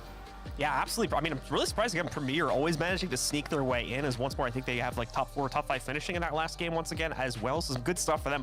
Always keeping up the pressure in that regard and keeping them very, very close to the top here. But we're starting to see a trend. We're starting to see a leader unfold in G2 as they're leading by a solid 10 points. Is one of the healthiest leads we've seen for a team all tournament here. I'm curious to see again if that momentum's going to be able to carry it forward. And unfortunately for XSET, once more, even with them having a slightly better game that time, at least making it into the top 10 and getting some frags for themselves, they're still going to lose another place as they're now at the bottom of the prize pool in 5th. Yeah, meanwhile, if your esports arena down on that graphic, just to remind y'all, about 35 points down, so TSM, 100 Thieves, Complexity, Knights, and the like, it's do or die at this point. I mean, 4 games left. That's your last chance opportunity. You gotta be able to perform all 4 of those games straight, which is difficult to do, but hey, G2's done it 4 games straight technically. Last 2 games of yesterday, first 2 games of today. Premier's been able to do it, so certainly anything is still possible at this point, but G2, Charlotte Phoenix, these teams at the top are starting to run away with the glitter.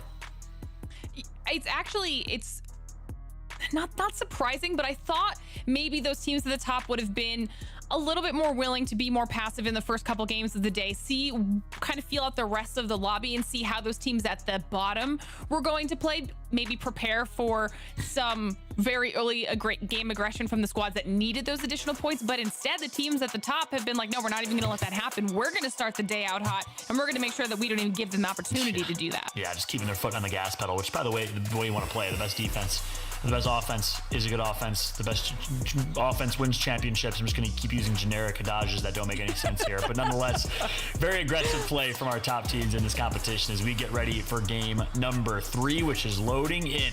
We are almost at the halfway point of today's competition. We are on game 9 of the overall competition, 12 games total. Let's go ahead and jump right in. And you already know we got to start on board with our top 2 from last game with NRG and G2.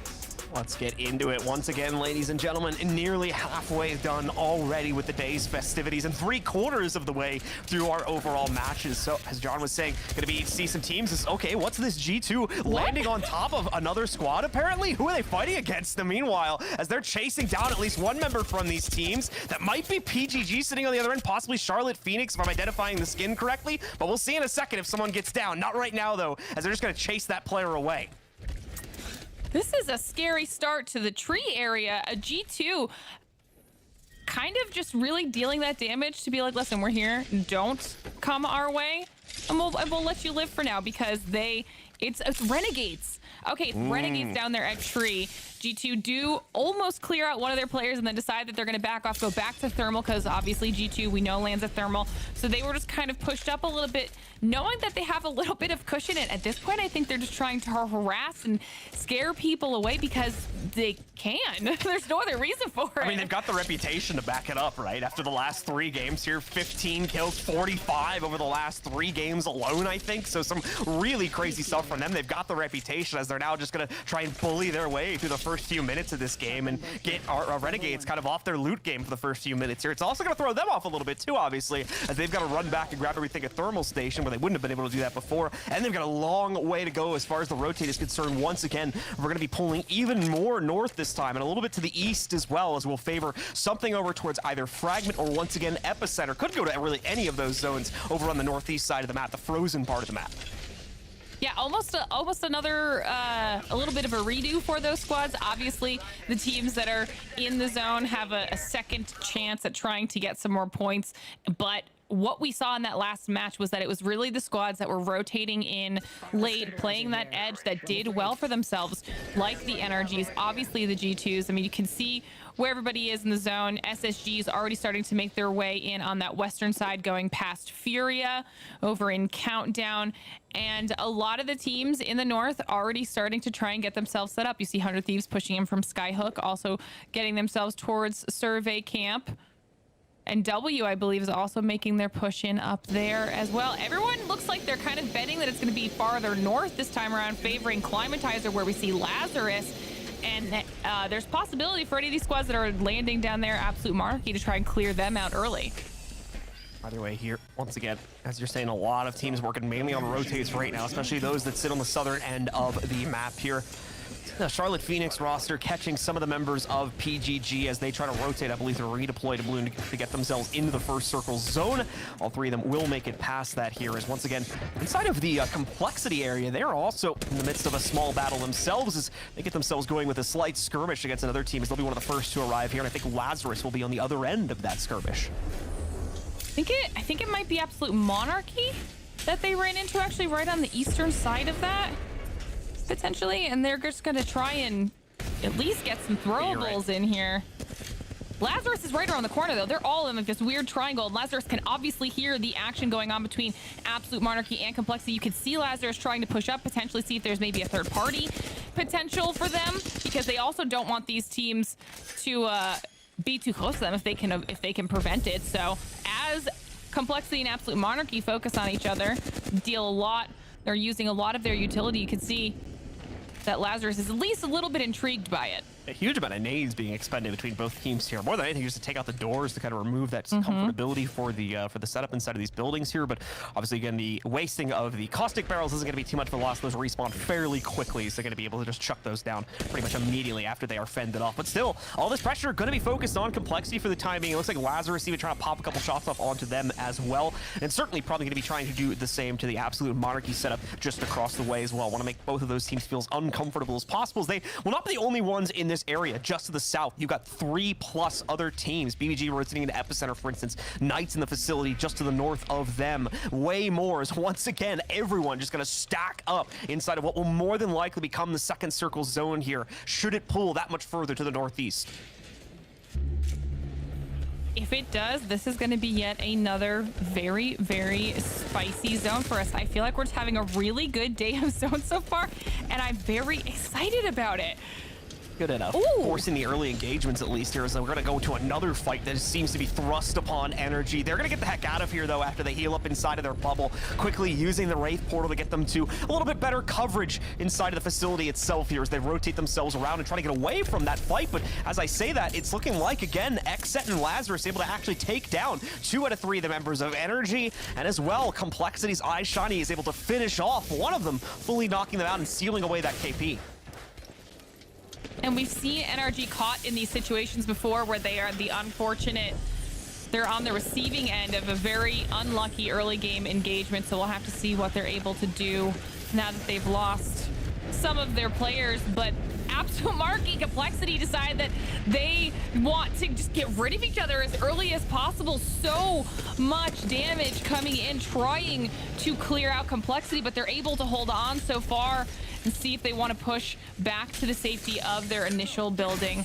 They decide that that was a little bit more than they had bargained for, and once again, it's a reset. This is just it's a dance, okay, between these two squads trying to see if they can chip away at each other and hold some ground before the rest of the lobby starts to show up. Yeah, Complexity very close to getting the rights to push directly into Absolute Monarchy's setup there, as they did manage to get a down from range off onto one of the members of AM, and that's what really started all that chaos there that lasted a few seconds. Unfortunately, the caustic setup just a little bit too strong to push in against. They couldn't get a second crack off to really allow them to go in without too much of a worry that they would be traded out, so they hold it back, and as you said, go back into the kind of dancing shape between these two teams. They're having to dodge some nades, though, as another one's going to go in, dealing some serious damage to at least two of them as they try to fend this off now, but they're looking worse for wear here, as all three of their players getting bled out. Just the caustic left alive here, as more players are going to start to rotate, and we've got Esports Arena coming in through Overlook, going to try to start sweeping into this zone from the south side, but they'll have to deal with Complexity and Noble before they can even get close to that battle further north involving Complexity and AM, who I believe was just wiped out. You know, I'm surprised that Absolute Monarchy decided that after their reset, they wanted to push in on Complexity. I feel like that might have been a little bit too aggressive just for how early on we were, but they looked like they felt good about it. Unfortunately, Complexity was ready for that push. They had so many barrels down to also assist in, you know, the damage that was being taken. And now they have cleared out a lot of space as a result of that engagement around them. You can see that we've got SSG, Lazarus on top of each other, W's over here, Premier's here, BBG's here, but they're all far away from Complexity after that fight with Absolute Monarchy. So some great stuff from Complexity there, as they're going to get nearly an infinite amount of room to play with. Still have to see how that circle is going to pull, though, in terms of if it will remain a safe harbor for them, or if they'll have to eventually rotate away from it. As you can see, we've got PGG as well as Built by Gamers on top of W, sitting fairly close to the main facility of this area here. A lot of teams stacking up. It's a bit of a precarious stack, though, once again, as you can see, not a lot of safe rotate options to get out of here if a team ends up pressuring them. So should we see Lazarus try to jump into the fray if they get pushed by Complexity, or something else force the fight onto one of these two, it will very quickly run out of room to play with, though, as Premier GG is just a little bit better off inside of their positioning. And Noble still trying to fend off Esports Arena, who we saw a few moments ago rotate into this one on a Valkyrie redeploy here at Overlook. They're definitely going to be looking to try and clear Esports Arena out before Noble continues to make their rotation towards the zone right now, knowing that Esports Arena is on your back is less than ideal. And they do have a little bit of time to play with, but if they don't clean this engagement up soon, then it could put them a little bit on the back foot, whether that's trying to, you know, fight then inside of the zone, or they have to worry about squads hearing and potentially trying to push their way over in third party. But Noble in at least a decent spot for themselves right now. And G2, our aggressive edge playing squad for the past 2 days with an insane amount of kills on the board. Once again, sitting pretty, taking their time as they loot early game, able to get themselves in a really solid spot. They're going to be continuing to move through Skyhook. And then from there, we'll probably just wait everybody else out like they've done so far.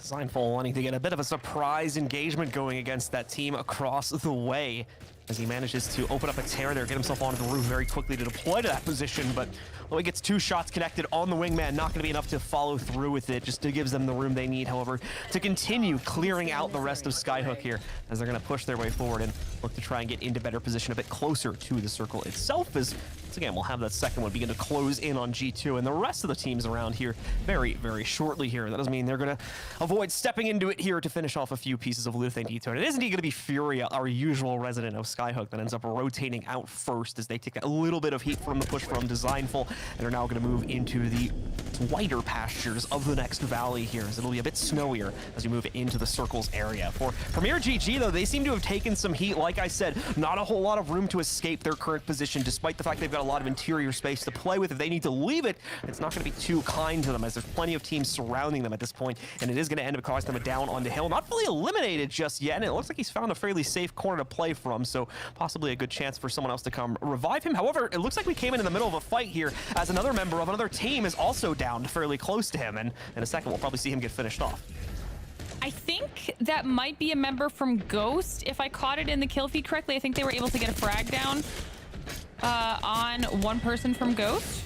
Yeah, okay. That's okay. So that I don't know where they caught him, but they are able to at least clean up that KP. It does end up costing them possibly more than it's worth, as Ghost was waiting in the wings for them to go for that final kill. Now Ronnie's the only one alive for Premier, but able to fend off Ghost yet again and might be able to get another reset. Liquid also going to press into enemy territory here as they manage to pop off one of the caustic barrels moving forward for themselves, but that will end up taking a fairly safe position at the end of the day there. PGG though gets the revenge sent out against them. Lazarus even coming in to clean that up at the end of the day as Ghost, yeah, you'll take one of our teammates and we'll take your whole team in trade for that one, and Ghost will certainly be happy they get the exchange at the end of the day there, and Team Liquid will just move in and take up these old players' positions as they now take up the very same spot that we were seeing these teams fight from a few seconds ago. G2 finally committing a bit more heavily to this rotate here as they were the team way back in Skyhook, now well outside of the ring since it has closed itself in. Gonna be able to make it to the inside just in time too, as they run a little low on HP here mid-flight, but thankfully are going to make it, and obviously planning that out pretty well. They've got to make sure they avoid any sort of engagement here due to the low HP. They're gonna find some safe harbor to play from. Okay, Designful not that safe apparently, but there is some safer ground right next to him, so he's not gonna get himself knocked out a bit of a foolish fashion. Just quickly gets the heals back up, and he should be able to group up with his teammates. That, I'm not gonna lie, that rotate, it worried me a little bit. He obviously can, port right up, but they do have a lot of people in the area that they decided to land. There's going to be lots of eyes on them, having just made that fresh Valk rotate, so everyone's going to know where they are. But somehow managed to make their way in relatively untouched by the surrounding squads. Looks like everyone might have had their focus split between just the various poke battles that we've got going on between a lot of these teams. You can see Furia starting to make their way in over there on the side. Knights up on high, trying to see what they can see with their vision and that angle. They've got a nice little spot for themselves. That northeastern edge is pretty team heavy though. Complexity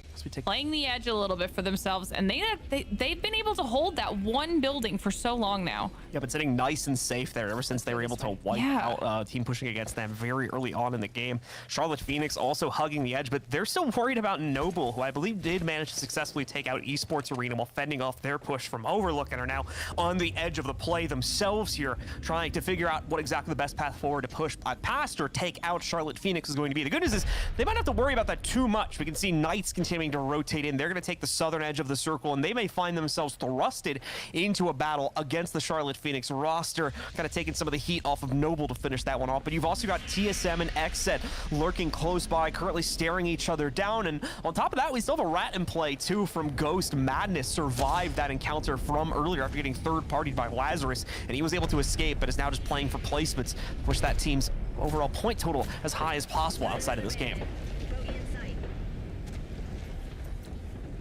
SSG looking to get involved here in a little bit of a battle if they can. Complexity now trying to pick some players out of the sky with that triple take, seeing if they can get any more damage done there. Furia has managed to find a nice place for themselves to post up here directly under BBG.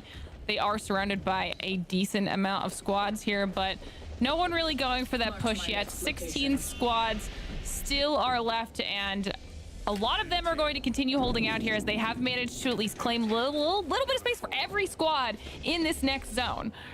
A little bit of space indeed here, as once again things are going to become very, very tense inside of our next circle here. We'll see how exactly it'll move in just a moment. And man, Complexity continuing to win the battle because of that building they held on to earlier. The next circle still favoring them, as well as they'll be able to maintain not only the current building they're in, but the one outside of that, as absolutely no one has tried to challenge their position since they wiped out their first opponent here. And they're just going to be able to continue sitting here camping the day away, fending off anyone who might try to rotate into the second building next to them. I'm shocked that no one has pushed to this northeastern area yet. I mean, they really have just been able to kind of sit back and relax after they handled Absolute Monarchy very early on, and I thought that there might have been some potential maybe for Esports Arena or Noble, who are over by Overlook, to rotate their way up, but not yet, as Knights find themselves caught in the crosshairs of Charlotte Phoenix right now, having to try and keep themselves alive. They did lose Asura, so they're going to see if they can maybe at least keep him him alive, but Charlotte Phoenix is not letting up. They're going to continue to push and try to clear the Knights out. Joey taking a lot of damage, eventually going down. It's now all up to Guild. Is he going to be able to get a bat off here? Maybe get a little bit of reset, though? Potentially be able to pick his team back up? I don't even know if he wants to right now. Still has a lot of enemies sitting close by, and the battery, a dead giveaway to his position here, so trying to remain as quiet as possible in the event he's still being chased down, which is certainly a possibility here. But he'll wait it out. He'll continue to set back here and just maintain a passive position, letting some of that time tick down on the banner recovery, so that hopefully Charlotte Phoenix ends up jumping off of that, getting themselves into another fight, and maybe he can sneak both of his teammates back and get those banners back and try to get redeploy back out at some later point here. But go back on board with G2, who's having a bit of a slower game, at least judging from Resulta's current stats here. Only 129 damage so far for him and no kills to be found. Unsure if Designful or Gent have had better luck, but considering their rotation path, I think this has been a much quieter game for them so far, but that could be about to change. They'll have at least one squad rotating right past them here, and some shots starting to connect for Resulta as he gets the final bits of damage needed to get his purple shield. Well, you can see that Guild's trying to make his way over down there at the bottom as well, try to survive and at least rat for Knights, get some more points on the board. Back on board with Complexity, who now is getting pushed by Esports Arena. I said I was surprised that Esports Arena had not made the push towards their position. It looks like they were just waiting a little bit longer to do so, as these two squads now will need to battle it out to hold a very, very solid spot in this next zone. Once again, a lot of squads about to get wiped out here as we push into the final bits of this second to last circle here. G2 able to get some of their first bleed outs as well, as Renegades are going to end up going down to them. Stoonie falls as well, and I believe that'll just leave one member from the Renegades alive, if anyone here. But at the same time, W starting to turn it around against G2, as they're going to be able to knock out two of them. And there we go. Hodsick gets the last frag off on Designful, finishing him off. Resulta as well taken down, so that'll leave only one player alive for G2. W also taking some heat, and although only one of them has gone down, we could see a second fall over the next couple seconds. Just far too exposed of a position. Fury gonna go directly out. Scissors also down, and their third, Phony, not too much further behind, as they get too greedy chasing out G2 and pay the price for it with their whole squad going down. I believe we see BBG and SSG going at it down there at the bottom. Liquid, though, with a really solid spot on top of this building, kind of being able to watch everybody else as they battle it out. You can see SSG finally able to finish this engagement for the most part here, with BBG getting a couple KP on the board, hopefully putting themselves in a spot where they can res their squad, but they do start taking damage off in the distance. Able to find a little bit of cover here. Dropped, unable to escape, but Frex and Xenia will hopefully be able to maybe get him. Nope, probably not. There is no space for that to happen. So it looks like at this point he's just going to be some additional loot for them, and they'll have to hold it off here with just a duo. So we got 12 squads left on round 5. It's going to be tough to sneak one of those in here with the little amount of space we have left. There's even going to be a complete redeploy coming out for this team, as SSG is not confident with their position. They don't have an easy path to get over this little bit of a wall, so they're just going to use the Valk ultimate to make it that much easier. Esports Arena, to correct myself from earlier, are indeed still in the fight, however, and are pushing this very, very close to the bitter end. Furia, I think, finishing off the last member of G2 as well. Gent able to survive that previous skirmish, but now getting knocked out entirely leaves G2 as a shell of their former selves, if they're even still in it at this point. BBG in similar straits. I think Tempest is the only one still alive for them, so he's trying to chase himself out there right past Lazarus, who's throwing all their abilities onto Xset, and they're not going to be the only ones trying to survive this fight. Team Liquid being thrust into the fray as well, with Complexity finally being forced out of their safety hole here, with TSM sitting directly behind them, looking to knock them out. An Esports Arena also nearby as well. This is going to be a tough one for Complexity to get out. They'll draw the ire of both of those teams. It'll be a 9-player fight inside of that corner, and it's not the only fight we have going either. Team Liquid getting the surround off onto Xset, gonna look to finish them off here if they can get control over the fight, and indeed they will, with all 3 players still standing. Back over now towards 100 Thieves, who are engaged in a whole other engagement for themselves here, trying to take out other team across the way, but not finding that engagement so easily at this point due to a bubble on the ground. Lazarus, though, getting those shots going against the team by the radio tower instead, as we reach a bit more of a calm point, but it's Esports Arena that seems to be coming out on top of that 3-team fight between them, TSM, as well as Complexity there, as they're going to be able to knock them out entirely, and Complexity now moves in for the third party. They had the building, and it seems that that paid out huge for them, as they're able to turn that around and get 2 kills going. The full wipe, it looks like, onto Esports Arena, as they survive that 3-team fight and once again have superior positioning for what's going to be these final few circles. I cannot believe Complexity survived that and were able to come out on top with all of that additional loot. I've been watching from the top down. 100 Thieves have a great position as well. Liquid able to clear our exit and at least hold a little bit of that wall for now so they can decide how they want to handle these last few engagements. We're at top 4 now. All of these squads taking a few moments here to loot the death boxes around them, hopefully get some last minute heals, bats, whatever they need to prepare for these next engagements. And it's Liquid that decides to make the first push. They have to pass that wall, which means it's also going to force their bubble. And Complexity has sight lines on everybody around them. They can kind of wait this out while the rest of the squad start to battle. Lazarus, 100 Thieves starting to go at it, and Lazarus is in a really rough spot. G7, the last player alive, as he tries to float above all of this carnage while 100 Thieves are inside of their bubble. Complexity still staying on the outside, being able to kind of play this overlook role while the rest of the team's continuing to take each other out. Complexity's looking so good for themselves right now. Tank plummets to the ground finally and is going to see himself getting knocked out as 100 Thieves trying to fend off the aggression from Team Liquid and doing a good job of that, but Complexity barely touched on the inside of the spike. Now moving in to clean up shop here as we're down to the final 2 teams. 100 Thieves going to look to try and 2v3 this themselves, but it's so much pressure coming in so quickly. The Q coming out as well. Quickly a bubble goes down to counteract that one. Vayne just trying to run away here. He's got to be careful with the circle closing in as he loses his only other teammate, and it's now Vayne versus the world here. 2 players, in fact, that he has to knock out. Did manage to take down one of the members of Complexity, but he's got to go for the other 2 as well. Wants the green to get off Pierce. They're not going to be able to hide behind the shield, but it won't work out. Complexity shuts it down after being gifted the positioning at the beginning of the game. They ride that wave all the way to the bitter end and finally claim a victory for themselves.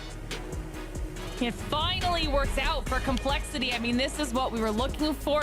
They had the zone, but they had to fight their way to hold that superior position from the very beginning of that game, having to go through Absolute Monarchy and then eventually Esports Arena, TSM, Fallout. This was the Complexity we were looking for. That's right, and it's interesting. We said now or never, time to perform for the next 4 straight games, and Complexity does it for the first of the 4. The question is, can they continue that consistency? But boy, oh boy, actually, we said it for both Complexity and 100 Thieves, and both of them show up in a big way here. That was huge, Blue. Yeah, absolutely the case, especially for 100 Thieves, too. That's a team that we've seen even inside of the ALGS really struggle with some of those late rotations, but they ended up in a very powerful position that time, able to scrounge quite a few wipes there as well. That was becoming my worry for Complexity, kind of having such a powerful position, but never really being challenged by anyone up until the bitter end. But as we saw, 2 squads coming out right on top of them there, plenty more opportunities for KPs revealed themselves, so it should have been a very healthy game in that department for Complexity by the end of it, on top of obviously the placement of winning the actual game.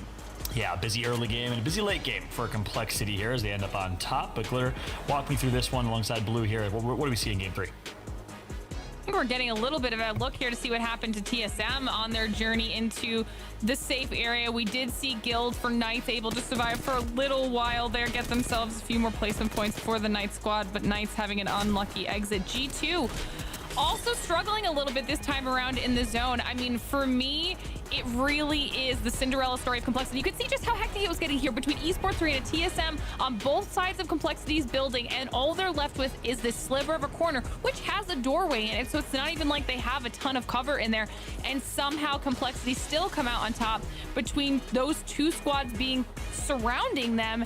And then once they were able to move out of the building, their height advantage, albeit a slight one, was massive when the rest of these teams continued to fight, Blue. Yeah, it gave them a massive amount of overview into the situation, and once again allowed for that Complexity playstyle that we talked about at the beginning of the tournament yesterday. A team that's very smart, very calculated about when they move into these fights, and when they finally jump into the fray, they were able to have all of that overview and really be able to smartly make those decisions to ensure that nothing would go wrong here in the top 4, top 5 teams, and that they would ultimately come out on top, as we saw them do with pretty much no problem whatsoever. A relatively easy shutdown for Complexity because of such a powerful position being maintained, by them earlier on, and their early wipe of Absolute Monarchy as well. Yeah, and they also end up denying the opportunity for additional kill point right there, which looked like Vayne, or I think it was Scurry, last member alive for 100 Thieves, opted to go for the kill point instead of the potential 2 kills plus 3-point swing. Obviously tough to hit a 1v2, but here we go. Results. 11 kill first place game for Complexity, 23 points. That's exactly what we talked about and previewed, right? You could do it. You could get yourself in the top 8 contention. You got to do it a couple more times, though, if you want to be in the top 5 contention, because Complexity didn't have the best day, number 1. Same thing with 100 Thieves. Team Liquid in 3rd place with 6 kills, Glur. You know, Team Liquid actually did a really good job holding their position the majority of that game. It didn't result in a lot of kills, but they played their position very, very intelligently the entire time. So 6 kills and some really solid placement points for Team Liquid is going to be good for them moving up that leaderboard. But Lazarus up here, a team that we haven't really gotten to see in those top 5 spots slot. Lazarus able to pick up a few extra points. Noble doing well. Exit kind of bouncing back a little bit. But, you know, we're starting to see those teams that are at the bottom really, really fighting to make sure that they get anything they can on the board. Yeah, and you know what's interesting is 4 of our top 5 teams there were actually teams on the right side of the standings, 11th through 20th place. So big games for the ones that needed it the most. Again, exactly as we previewed going into that game. Meanwhile, another team that could have used it was TSM. They made it pretty far, 6th place, but no kills. So again, that continues to be a bit of a struggle here for TSM, is their ability to make it to like the top 7, top 8, but without kills, without, you know, racking up any aggression, you're not going to really do much in the overall standings. They just have an inability to crack that top 3, which really net you a lot of points. As we take a look at the overall standings, however, it's G2 still on top despite not placing top 10 there. They have enough points, enough cushion to stay on top. XSET sneaks back into top 3 alongside the Charlotte Phoenix. So as it stands, CLT, XSET, G2, Premier, and NRG are your top 5 that get paid. But look at the difference between number 5 NRG with 67 and really number 11 Furia, maybe especially number 10, you know, Esports Arena with 52, Blue. Yeah, big divide starting to show up between the first and second half of teams here. I think the big story in terms of the overall standings there, like you were saying, a lot of the top 5 just kind of failing to get any points at all from that game, or at most like 2 to 3 as we saw for G2's case there. So XSET actually getting a bit of a minor victory at the end of the day from that one, because they're able to hold on. While they don't have a very highlightable game themselves, they still managed to pick up those additional 7 points. That's going to keep them in the money in the top 5 here, and somewhat competitive as well to push even for top 2, maybe top 1 if they can have another explosive game and a win out of the 3 remaining games we still have yet to play. Yeah, I mean, that's right. That's the biggest story here. I mean, take a look. Number 8, number 9. Complexity 100 Thieves were seemingly out of the running last game, but now with 53, 52 points respectively, they're 1 more game away from being in the top 5. So Complexity and 100 Thieves completely rewrite their story there in game 3, and still an opportunity to place here, which is just insane to think about, Glitter. But let's go ahead and take a look at a nice little graphic for y'all. Again, shout out to ESL. Hell of a production here, as we got the top 10 leaders in damage dealt. In my opinion, the best statistic that we have in terms of output, and gentrifying one of the best players in the world in output, being able to give so much damage done, which means you can clean up kills. It opens up opportunities. Dropped right behind from Space Station. Wouldn't have expected Dropped and Nocturnal would be in the 2 and 3 spot just based on the top standings, but Nocturnal in 3 is the one I want to highlight, because Nocturnal, in my opinion, is one of the most underrated slayers in the game, Glitter. This is actually, I am very impressed by the individual players are up here. We've got all 3 G2 players up here. Not that surprising. I mean, the fact that we've got 2 of the SSG players up here, we did see that a little bit when we were able to see the overall damage per team with SSG leading at that 19K mark. But we were just talking about Liquid and how, you know, they played a really, really solid game for themselves in this last match. They played really, really intelligently. They might not have had the G2 level of kill numbers, but they were involved in a lot of poke damage, and they were involved in a lot of smart pushes. So it's nice to see a Liquid player up there as well. Yeah, one of the only Liquid player, but well up there in the top 3 overall, which is impressive. So great insights, great analysis and breakdown, and a great situation that we have right now. I hope you guys are enjoying it at home, because this is one of the best competitions I've had a chance to host or cast over. Fun stuff indeed, but guess what? It's even more fun because you could also win at home just for watching by entering into our JBL Quantum Sound is Survival sweepstakes. Type !Gleam in the chat for your chance to win and get hooked up courtesy of JBL, the best sound in all of gaming and esports. And again, just shout out and kudos to JBL for putting this together. I mean, they provide a weekend full of esports content going into the holidays. Perfect timing, so much fun to watch. It's been a blast so far, Blue. Yeah, absolutely the case here. And it's been really fun to see how many different kind of styles we've got on the circle as well. It's been really varied between yesterday and today. I'll admit today's been a little bit more leaning in towards those north circles, whereas yesterday we had those south circles. Hopefully we get a little bit more variance here as we go towards the end, as it's leading to a lot more open finishes, which I'll admit are giving us some pretty exciting, you know, top 3, top 4 team finishes here. But overall, wanting to see a little bit more variance in that in our final 3 to maybe give some other teams a chance as well. Yeah, we'll see if that will come to fruition here. 3 games left in this competition. Will G2 continue to stay on top by fragging out, playing consistent? Will Premier GG, really the polar opposite on the spectrum to G2, play for consistent placements and continue to place in the top 3? That is the question, because guess what? Match number 4 is ready, and boy, oh boy, do we have an even better story than the 2 I laid out. Complexity and 100 Thieves trying to rewrite their fate in this competition. Not the best day one. Huge pop-offs in game 3, which put them in the running here. So the question is, can they do it again in match number 4? We'll find out, because gameplay is ready as I throw it over to Glitter Explosion and Blue. All right, let's get into it. The final set of 3 games getting started right now. The final quarter of matches beginning. Let's see who will end up on the top of them as G2 finally slips a little bit inside of that last game, presenting an opportunity to our teams that have not been able to perform as of yet, such as Complexity. They're finally getting themselves the win. We'll, of course, start out on board with some of those top teams there. G2 still a respectable finish ultimately at the end of that one, as they will be in here. And Charlotte Phoenix as well, another one of our kind of dark horses that's been doing very, very well in this tournament. I believe with 2 wins already under their belt, looking for a 3rd on this drop.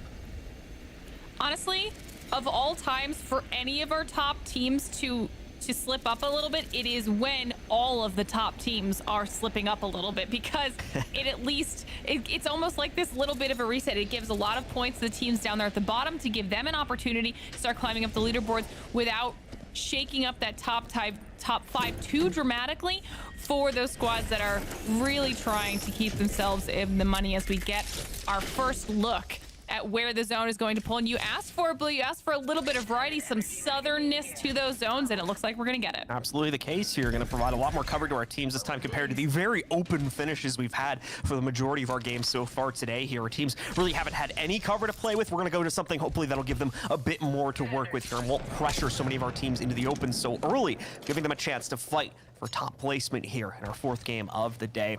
Looking at G2, no aggression from them this time, trying to force Renegades out of their natural landing positions. So G2 will be fully looted up a bit more quickly this time, and that may also explain part of the reason why G2 kind of struggled to play for positioning, because they did have to spend more time going for loot pickups over by Thermal Station and eventually routing themselves more to the north by Skyhook there, if I'm remembering the game correctly, before they eventually moved themselves into circle territory, and unfortunately just didn't really have good positioning to play from by the time they arrived there. So they're going to go back again to their normal landing zone over by Thermal Station, just pick up the loot there and work again fairly quickly into the first circle here. So they're not going to have to do much work. Half of Thermal Station is on the inside of it, but they'll keep a watch for Renegades in case they want to try to get revenge for that little bit of tomfoolery at the beginning of the last game. Yeah, we also saw Complexity up north there trying to poke Lazarus down a little bit, just kind of keep them off their backs as they decide to move their way back into Epicenter and really start their looting up. But I think there might get a little bit more confidence now out of Complexity after that really nice win, because I don't think we've previously really seen them go to kind of harass Lazarus at all. So it's nice to see that picking up for them a little bit, as we're now checking in with Absolute Monarchy, moving their way over to No Name, continuing their loot path for now, knowing that now everything's going to be shifting a little bit farther south for them. So they've moved off of Overlook into No Name, hanging out here, getting themselves sufficiently looted up. I feel like this is a little bit of that pause where we've seen some games with a lot of early game aggression. Different teams have been picking it up here today, and now we're halfway through the day and we're getting a little bit of a reset from these squads. Everyone is reassessing where they're at in those leaderboards and determining what they need to do to continue to climb, because remember guys, it's only the top 5 that are getting that money. And as we were looking at them earlier, Absolute Monarchy, a team that's had a very unfortunate turn of events so far in this tournament. As they started out with a bang, winning our very first map, but we really haven't heard much from them since on that most recent game, for example, getting into one of the earliest battles and unfortunately becoming the victim of the aggression from Complexity over in that northeast small village with the 3 buildings. However, we're getting pushed out of that position first, and they really had a chance to shine there. So we'll see if they can rebound once again and pick up some more points for themselves. As on the first game today, they were able to get on the leaderboard a little bit, just under 10 points I think picked up by them, but unfortunately have lost the advantage they got earlier on from the initial win they got on game number 1 of this tournament. We are going to go into a slight engagement, it looks like, between Ghost and the Renegades as they land in the same facility as each other here. Will ultimately back away and allow for reshielding to go on for both players that did take the majority of heat from that, but Ghost already looking for options to head back down the stairs and jump back into the fight if they can figure out where Renegades are going to be positioned at. And we've seen this end zone quite a few times now. I don't know if you caught it, but it's going to be another lava siphon situation. A lot of squads already land here, and they're used to fighting, you know, talking about Ghost, talking about BBG. Now Renegades have moved in from Tree. They've got their sights set on. We've got NRG over here. It's gonna be another battle for these squads trying to hold a very limited amount of space, and we've seen this in the past. And the squads that actually started here so far yesterday are the ones that have suffered the most in this zone. Yeah, once again, the natural beginnings to the start, with the really only exception that I can recall being Complexity from our last game, just usually having those teams kind of become the first target for a lot of squads that are landing in the area. That means that they oftentimes end up being the first to be eliminated, as they just either cannot maintain that position past the first squad that engaged on them, and they end up getting third-partied, or they outright just cannot maintain against the first squad that pushes against them there. So we'll see once again if anyone can change their fate up in that regard, with all of these teams, once more, as you mentioned, starting to rotate over here towards the siphon, with that being the pivotal point for quite a few of our squads. Space Station, though, already being ones that has to take a less than optimal position under the siphon itself here, as that seemed to be the only safe harbor they could find, trying to quickly rotate in here and be one of the first to arrive, as they've commonly tried to play previous games as well. Get ready, squad. Got a bandit here. We did see that there was at least one squad that knows where SSG is, trying to use some arc stars to maybe zone them out from under that bridge area, but SSG decided they're going to still hold onto it for as long as possible and at least wait out some of these fights, as now we see 100 Thieves and Built by Gamers potentially right within the vicinity of each other, holding out for this engagement. We've got TSM off in the distance. You can see Noble over there as well. We did see those Valk rockets coming in that queue, so we'll have to figure out who that was onto. But for now, 100 Thieves have actually found themselves in a pretty solid spot. They've rotated in early and got themselves set up where they want to be, and they also look like they might be feeling a little bit more confident after that last game.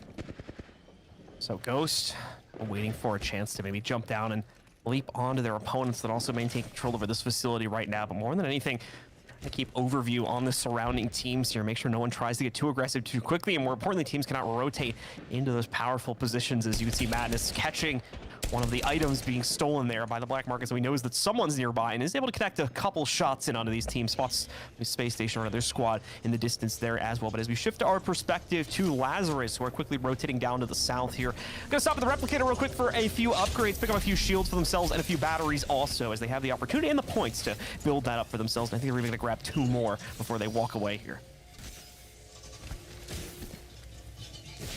Lazarus has, we've seen them do this in the past, where they take their time with their loot and getting into their position. We'll have to see if it pays off for them this time around, having a little bit better for them a better game for themselves in that last matchup. And you can see there on the map, they are one of the only teams left in the north right now, so they can pretty much take their time, and hopefully by the time they get down there, these teams will have picked each other off. But as I say that, Renegades and Complexity starting to go up against each other now. Renegades already taking out 2, and Ghost decides they want to see if they can third party this, push their way in and try to clean up some of these kills. Ghost was just waiting for this moment of opportunity here, and they're immediately going to take it as they rush in there. Complexity, though, worse for wear, as they gamble it on the launch directly into the siphon, thinking that no one would be in that position, or at least defending that doorway more than anything, and unfortunately being dead wrong on that. Not sure if we saw the full wipe of Complexity or not, but regardless, we will go down 1 squad here, and if so, might have ended up being Complexity, as they go quite literally from first to last due to a unfortunate missed rotate, or rather an early rotate decision to move in there just a bit prematurely. PGG in a separate facility are just kind of biding their time, as well as are Built by Gamers. The majority of teams in the area are going to continue to do that, as they do have teams close by, but thankfully most of these teams maintain fairly powerful positions to where they cannot be directly pushed at this point, so it is going to turn into that usual stalemate we've been seeing amongst a lot of our other teams here with the south pulling circles.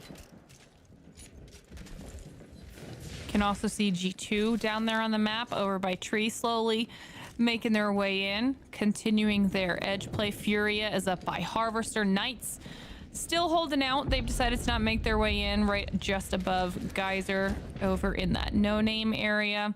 We'll have to see how they decide to make that push into all of these squads that are still stalemating each other. We've got that one engagement with Renegades and Complexity, but other than that, nobody really wants to stick their neck out unnecessarily. Ghost with a nice little pickup when that did go down. But otherwise, once again, everything has calmed down. These squads have backed off and are waiting until they are really forced into any sort of an engagement, which I don't know, you know, if that's the best situation when we've seen how these lava siphon endings can play out for some of these squads, but all is calm for now. Everybody kind of just very tepidly holding on to the small amount of map control they do have for themselves. Even G2 is surprisingly kind of just sitting on the outskirts right now, waiting for their moment to jump in here. They've once again been very, very quiet so far this game, as a moment of engagement just really hasn't presented itself to this team, nor a lot of our squads. And with such a strong lock position that they have right now, no real reason to. They do have to move slightly into this next circle here, as you can see it just beyond their grasp. But like I said, a very small push ultimately that they'll need to go for. And I imagine it's going to be pretty similar for a lot of these teams in the area. Kind of spreading their wings out a bit, though, as they have one of their players extended a bit further to try and catch possibly any early rotates for teams that they may not have caught up until this point. Furia also on a bit of a run right now through open territory, could find themselves getting caught by the Charlotte Phoenix, but Charlotte controlling a very big building, so probably more focused on the internal defense more than anything, instead of watching out to try and stop rotates like this. They are going to see it, though, as you can see. They are watching the door, so they'll catch that rift being opened up onto their rooftop, and they'll scan all three of them. Great work by the Charlotte Phoenix to catch this movement from Furia, and that's more than likely going to force them to just keep on going instead of challenging this position that Charlotte Phoenix currently control. Charlotte Phoenix see those tracers across the way, keeping their eyes on any potential push from some of these squads. You see that caustic gas off in the distance. Furia able to poke down some of those players on high. A position that Furia is quite comfortable with, and it's actually Liquid that's holding it. I think, did he just land that tether on Nocturnal? That was a fantastic tether. Missed it myself, but either way, nice stuff there if it does connect. You see Furia once again just kind of battling themselves between a rock and a hard place, as they do find a slight canyon to hold off in, where most of the teams, these buildings, are not going to be able to get POV onto them. Knights going to leap into the area as well here, as they're actually just going immediately, I think, for another redeploy themselves. They're going to try to jump onto this balloon if they find this area to be too hot, but never mind. Working themselves in, trying to get a bit closer to the circle here. Will find an open ramp to work up, but as you can see, even they are not fully confirmed that this is going to be open for the taking just as of yet. The team will just inch forward, taking little territory as possible. They know how few teams have been knocked out and how, once again, chaotic the situation can become if they overstep even by just a few feet here. Already seeing one team get engaged upon, one member of Lazarus as well, one of the few remaining. Z Davis trying to loot what he can from this box sitting in the corner, but the possibility of getting tethered alive, well, in fact, I think it might have happened to him, as he does in fact get away from it. Never mind on that one. So now he needs to throw out his bubble, though, to revive, as he only has one other teammate remaining. As far as I can tell, nowhere near him at this point. He's gonna have to leap up, go to another cliff to get closer to Dank. That portal's in the way, but he won't even be able to get close to it, as he's absolutely shredded by multiple teams firing shots in against him to get that KP. That was a rough position for Lazarus to be in, and especially when you're Gibby, I mean, kind of a big target, and he was unable to escape. We've got Noble trying to use a portal, get some movement here. Madness finishing off the last member of Lazarus in the process. Ghost has been able to hold this spot, obviously, from the very beginning, as this is their landing place. But Noble, when we saw Noble making that rotate, they had very, very low shields. Two of them still on white shields, less than ideal for when these fights all start to kick off. SSG still holding that low ground, content to sit there until it is absolutely necessary to start making their move. And Absolute Monarchy still outside of all of this action, but finding themselves potentially with TSM. Yeah, TSM just holding on to low ground themselves at this point, as even they can't establish such strong positioning, having to try and pepper in shots against the Absolute Monarchy roster across the way, holding on to the bridge.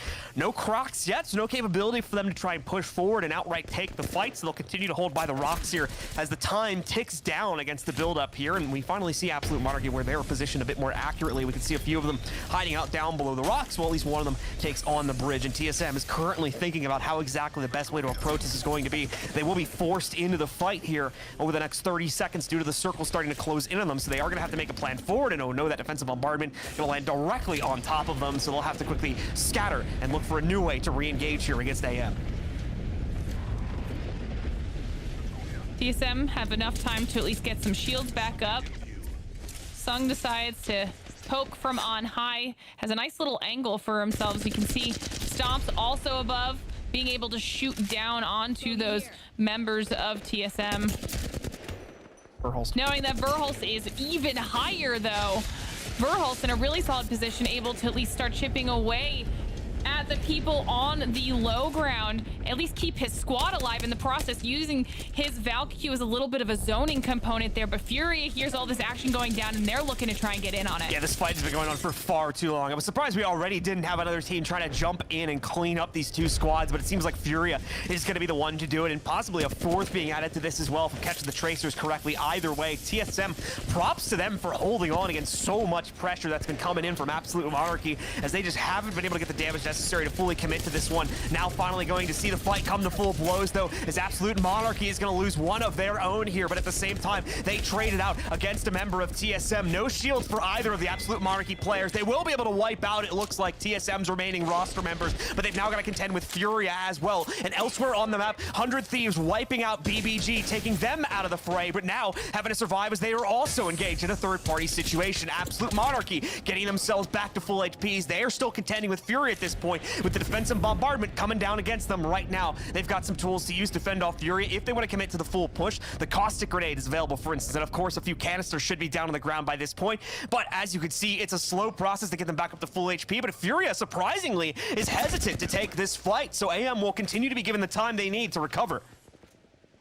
I'm actually surprised that Furia backed off of that. I was not prepared for that, especially when we were looking at that top down. You could see that SSG, 100 Thieves are all kind of on that high ground area that should have vision down below on some of those teams. Maybe they could potentially third party, but perhaps they were distracted by the other battles going on up above. Furia now swapping weapons here, getting themselves a little bit of a different setup going, like, potentially in preparation for maybe a re-engage onto Absolute Monarchy, who now obviously has fully healed back up themselves. But now we see Esports Arena in a little bit of a predicament for themselves. Duplex almost going down, just barely surviving, but able to back off and use the bubble to at least get shields back up to where they need to be as they try to re-engage, I believe, with Knights. It is Knights. Guild going down to Duplex, who's still surviving with just a shred of health. And Absolute Monarchy and Furia have finally decided to go into their fight. And Furia is the one that comes out on top, even after they allowed Absolute Monarchy to completely heal back up. Yeah, Furia giving AM the full reset, and even still, Furia just runs them over entirely. I don't think a single member of Furia going down there, let alone being brought to low HP. Esports Arena, though, still contending with a squad of their own, as they've got it down to one of the last members of Knights. Gill just being taken down there. One more still stands tall, though, a bit further back here, and Skittlecakes is going to waste no time chasing this player down, as finally the Knights are dealt with. We enter our top 15 as Esports Arena claim another squad as victims. 100 Thieves trying to get some pressure going on to Noble, while also keeping the heat on Fury. They've got to be careful not to bite off more than they can chew here, as they've got Furia right underneath them, full rights to jump on it, but they would also be put into a very disadvantageous position if they full committed to it. So that explains the current hesitation for 100 Thieves to dive headfirst into a fight versus Furia. We see that drone coming out with Furia, while Premier, now one of those teams with that high ground advantage, able to kind of look down and deal a significant amount of poke damage. Once that bubble is gone, they're in a lot of trouble. Premier potentially having to switch their focus, though, as some damage is coming in from other areas of the map. 100 Thieves still holding on to this position and trying to poke down everyone that's around them. Right now, you can see so many players going down in that kill feed. G2 taking out Liquid, Ghost, 6 is taking out Fury. I mean, right now, this is that rough rotation period where a lot of these squads, if they didn't have a solid spot, are forced to push through all of these battles. Premier just continuing to poke these teams down from their spot, and we lose 100 Thieves to Esports Arena, finally. Premier still keeping close watch on their squad across the way here as well. Hill gonna waste no time with the longbow, as he's got full rights to just stand out in the open here and pop off shots left and right. Not a single other squad keeping the pressure onto them, so they've got a lot of free damage being sent out here as we moved from the top 15 over the last few moments down to our final 7 squads here. Furia still holding on, and now with Rift opened up, they're going to try to push themselves forward onto their team and take a whole other fight as well here, with PGG staring down on this and just waiting for a chance to maybe jump in themselves after Furia finishes it off. We are going to see SSG and Ghost engage on a different part of the map as well. We'll come back to that in a second, because we've got Furia pushing in quickly against Esports Arena, and once again knocking them out with absolutely no hesitation. Premier GG is probably not going to jump into this fight now, as some great stuff comes in from SSG. That was an insane push from Furia. Space Station now making their way out. Furia has just been on a little bit of a tear today, being able to just push through any squad that shows up within their vision. Premier going for that Valkyrie deploy, trying to see if they can put themselves in a little bit of a better spot, but as soon as they land, they start taking damage from behind. The bubble is forced out, but of both squads. So now we'll have to see if they decide to use the time to heal, and it looks like we do see those bats coming out. SSG, Premier, and G2 all on top of each other, where Furia has an insane vantage point and can deal damage to all three of those squads. There's been so many opportunities for another team to just immediately wipe Furia off the table, and no one's taken it. So they're continuing to survive. They're continuing to thrive as G2 also holding off against an outright assault as multiple teams drop on them. The most recent victim being SSG, who gets taken down by them despite the height advantage. But as you can see, Gent really the only one still running for the team now as a defensive bombardment sits on top of him. He gets either a shield swap or a battery going though, and he'll be back to full strength as Furia sits as the same there. They recently took down Resulta with nades being pelted in and are continuing to fire in more shots against the third remaining team, trying to come in from up on top. Should be Premier, but I haven't gotten eyes on him just yet to confirm that. We'll see in just a second. No, it's Noble instead, as I correct myself here. They're going to look to get some serious points out of this one as they'll try to finish off the last rat from G2 and finally attempt to take down Furia as well. And we can confirm it. It is indeed just Gent still standing here for G2 as he's going to sit back in the corner here, giving himself a whole plethora of shields to swap out if the moment of opportunity presents itself. So he's going to sit back and try to take this as far as possible. But obviously, Fury will be keeping close watch onto him and try to pepper as much damage onto those shields as possible. Yeah, you can tell that Furia knows exactly where Gent is. They tried to put a tether over there. They had Hack paying attention to that side of the zone.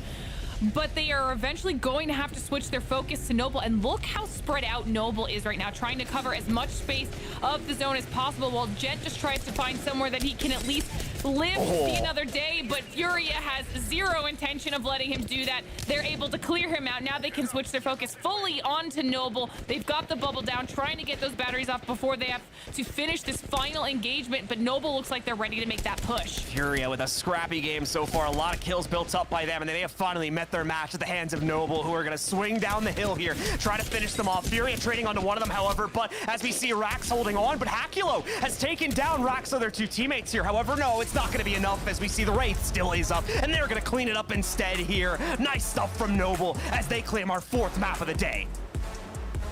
Noble, another squad that really needed to get some solid points on the board for themselves, starting off the day towards the bottom, and this is just going to be a massive boost. And yet another scenario fallout where those teams at the bottom are taking away those points from the teams at the top. Yeah, that's right. Back-to-back games where we have an opportunity to shake up the standings, right? Noble and Furia both needed that, and they both get a top 2 finish. Meanwhile, G2, well, they're just going to continue their ascendance to the top, or at least staying on top with another big kill and big point game. But nonetheless, congrats and kudos to Noble and Furia for a top 2 finish there. I want to point something out as the replays pop up on screen here in a second.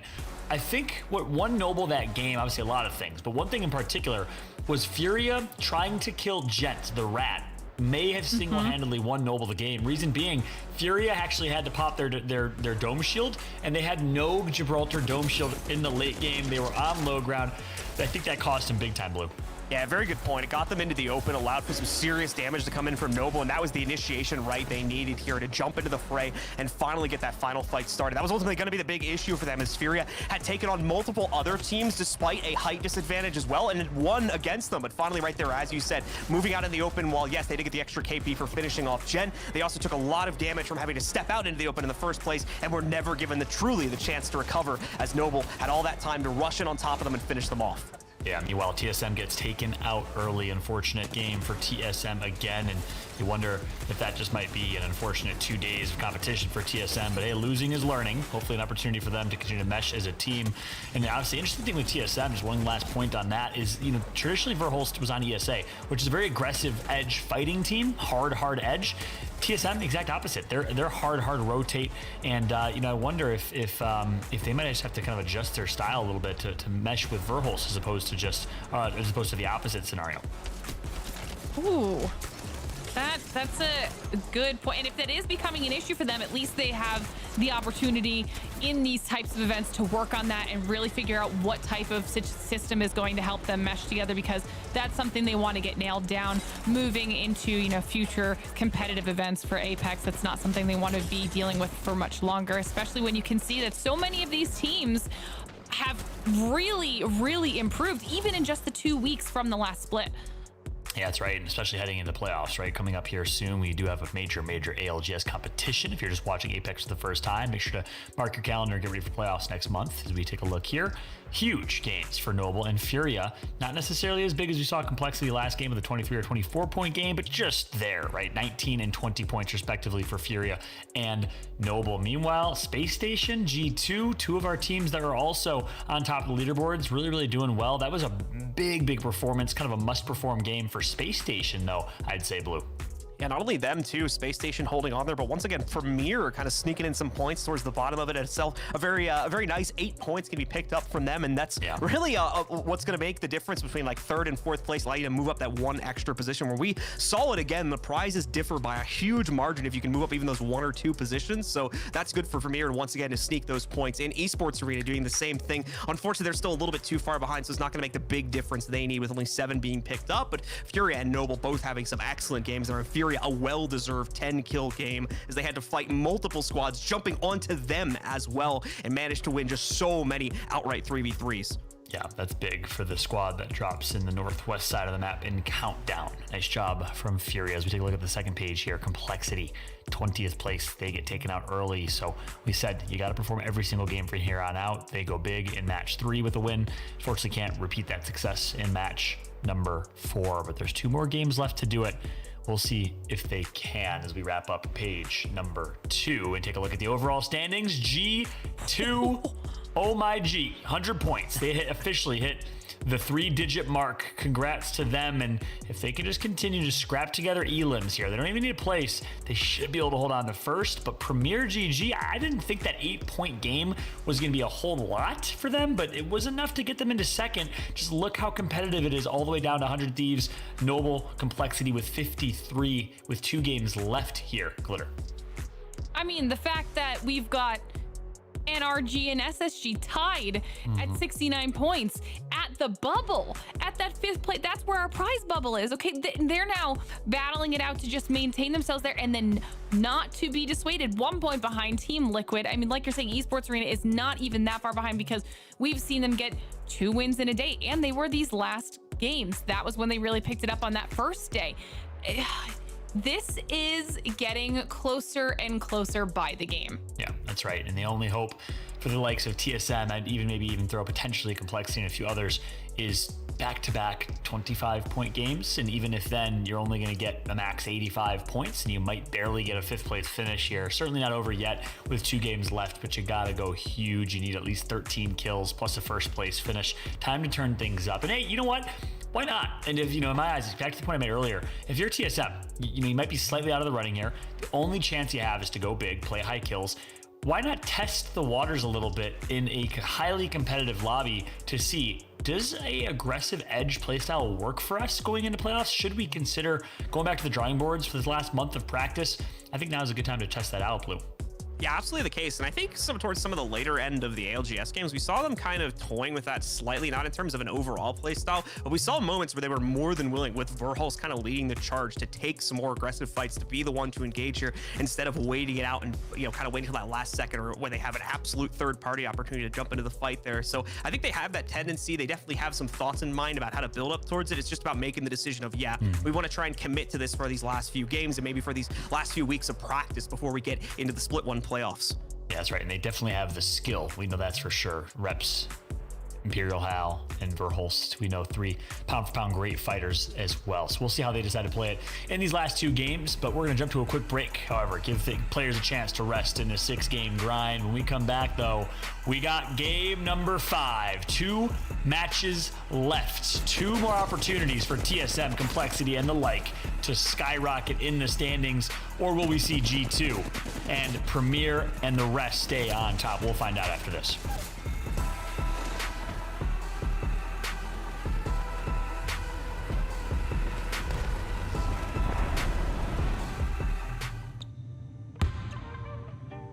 there's always a new challenge, and the hard work never stops. Strive to be the best. Make the most of your opportunities. And enjoy it.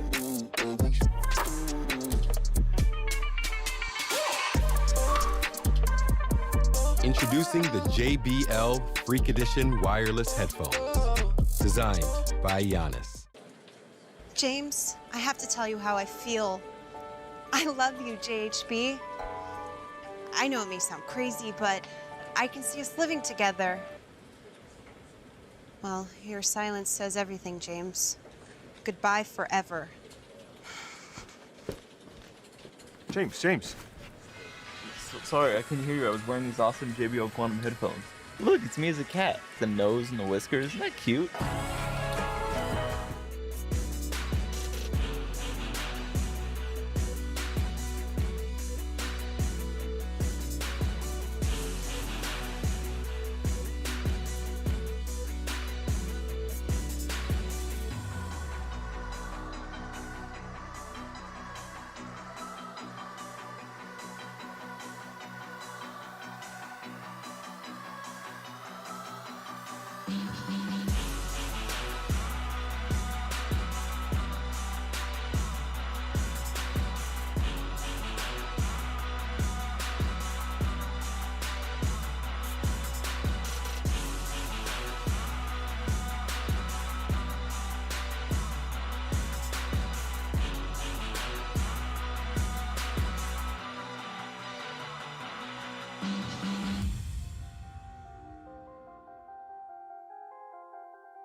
In 2020, the JBL Quantum Cup brought you the best of the best in competitive gaming.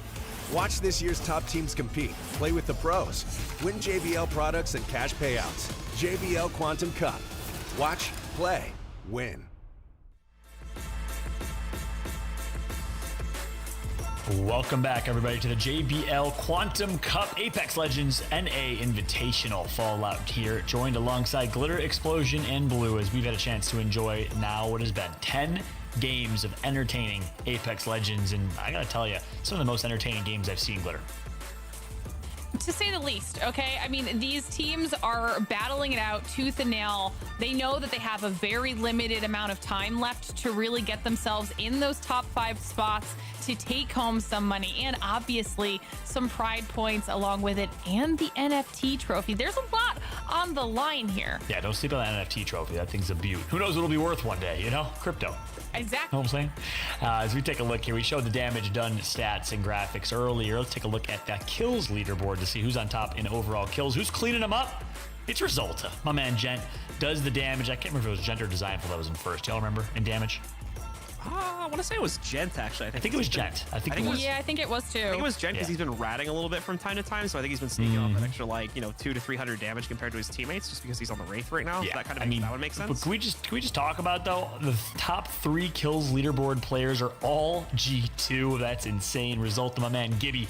Also, my man's been hitting the gym. Kudos the result of looking great, but he is on top with 24 kills, cleaning them up as a Gibby, which you don't always expect when you don't have a Wraith in your team.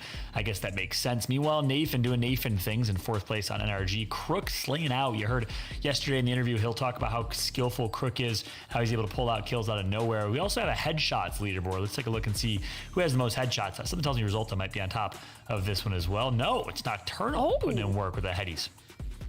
Okay. Not too shabby. I mean, by a big margin, too. You can see how it does fall off down to dropped there in 2nd place. Who is somebody that we also saw in those top damage charts for the individual players. So dropped also doing well for themselves. But Phony here in 3rd place, getting some W action on this top, the leaderboard. Even making a Lazarus sighting. I mean, this is impressive. Yeah, no, Phony likes to rock the long-range weapons, a little bit of longbow, a little bit of triple take, so I guess that does make sense. But yeah, Nocturnal, talk about accurate. This is kind of one of those cool, obscure stats we don't really talk about often or ever, but it's kind of a neat stat to look at overall. But guess what?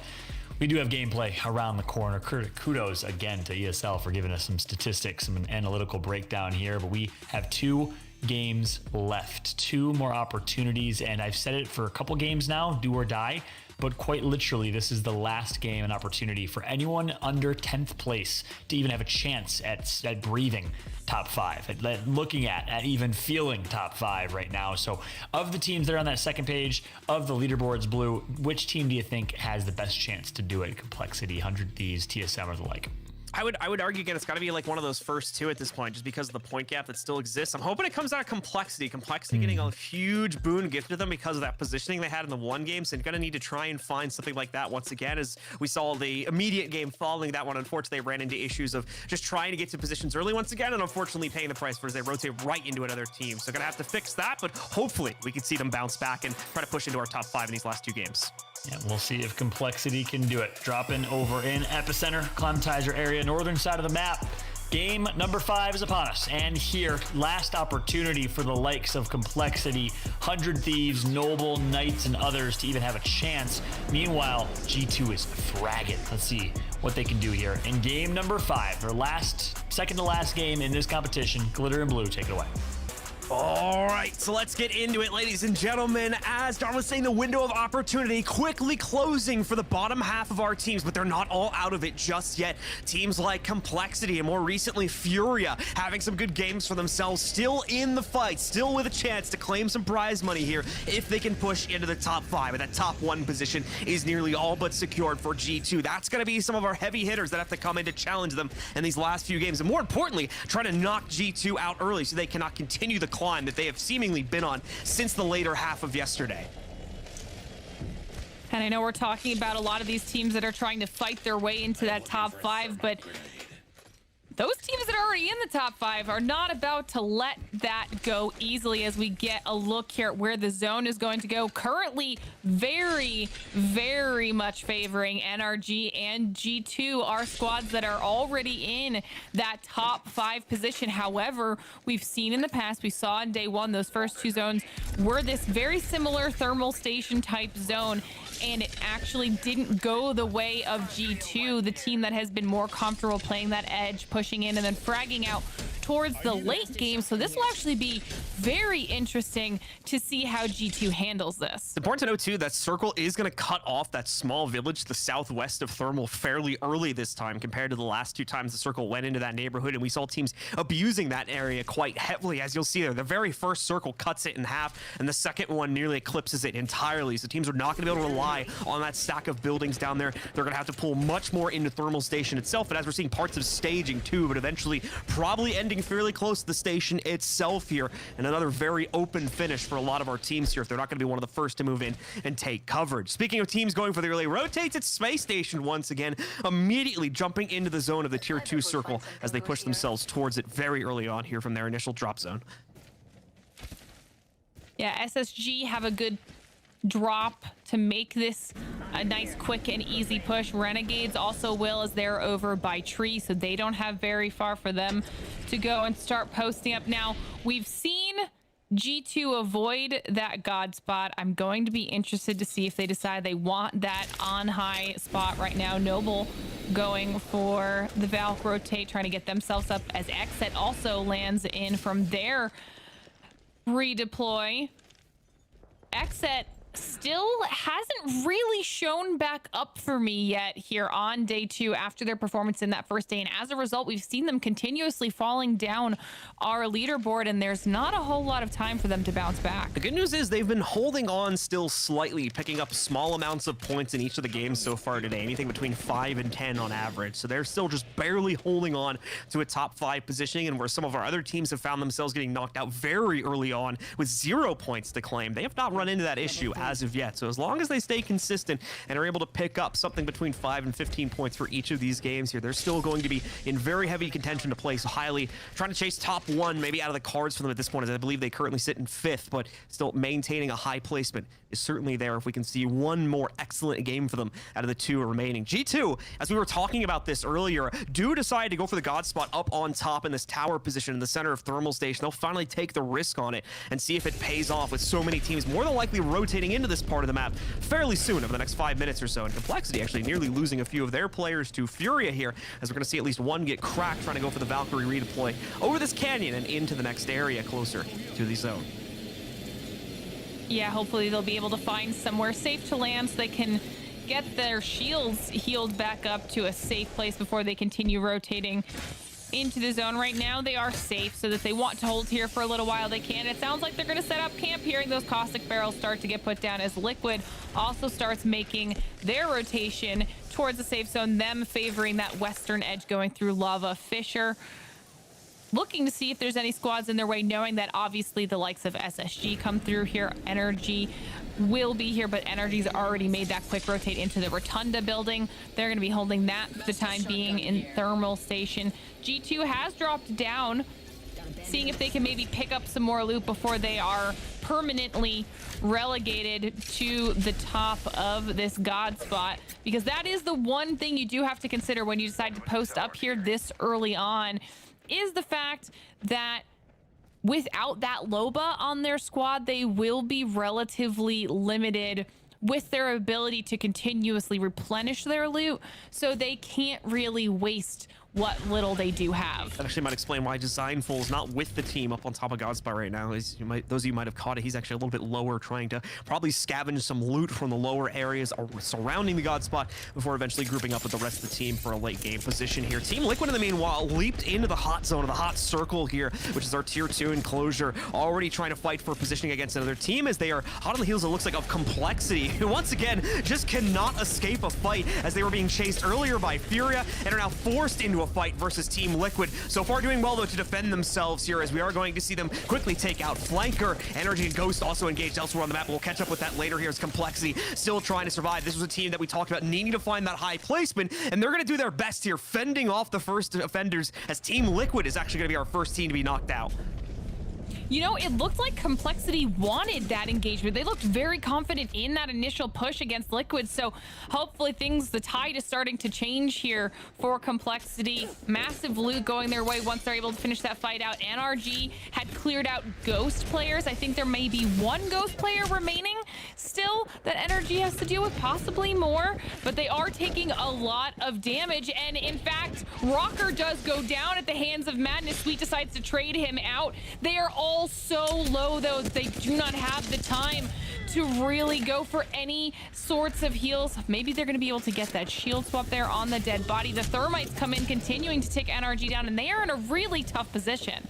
It's going to quickly melt down what little HP had been built up in the recovery time for Energy's. Rocker still on the ground, finally going to try and change that. It seems like a moment of relief may have been brought here for Energy as Pandas from Ghost still sits up on top. TSM fairly close to this fight as well, but there goes that push from Pandas now, putting the pressure right back onto Energy as they still control this tiny sliver of the bottom circular tower here, just trying to keep themselves alive, trying to fend off the pressure from Ghost and anyone else that maybe try to challenge them and knock them out early for another 0-point game, which Energy cannot afford to get. There is a stick on the Arc Star as well. That's going to send him soaring back and into his grave as Pandas finally finished off there. That's the end of Ghost as they'll instead become the second squad to be eliminated here.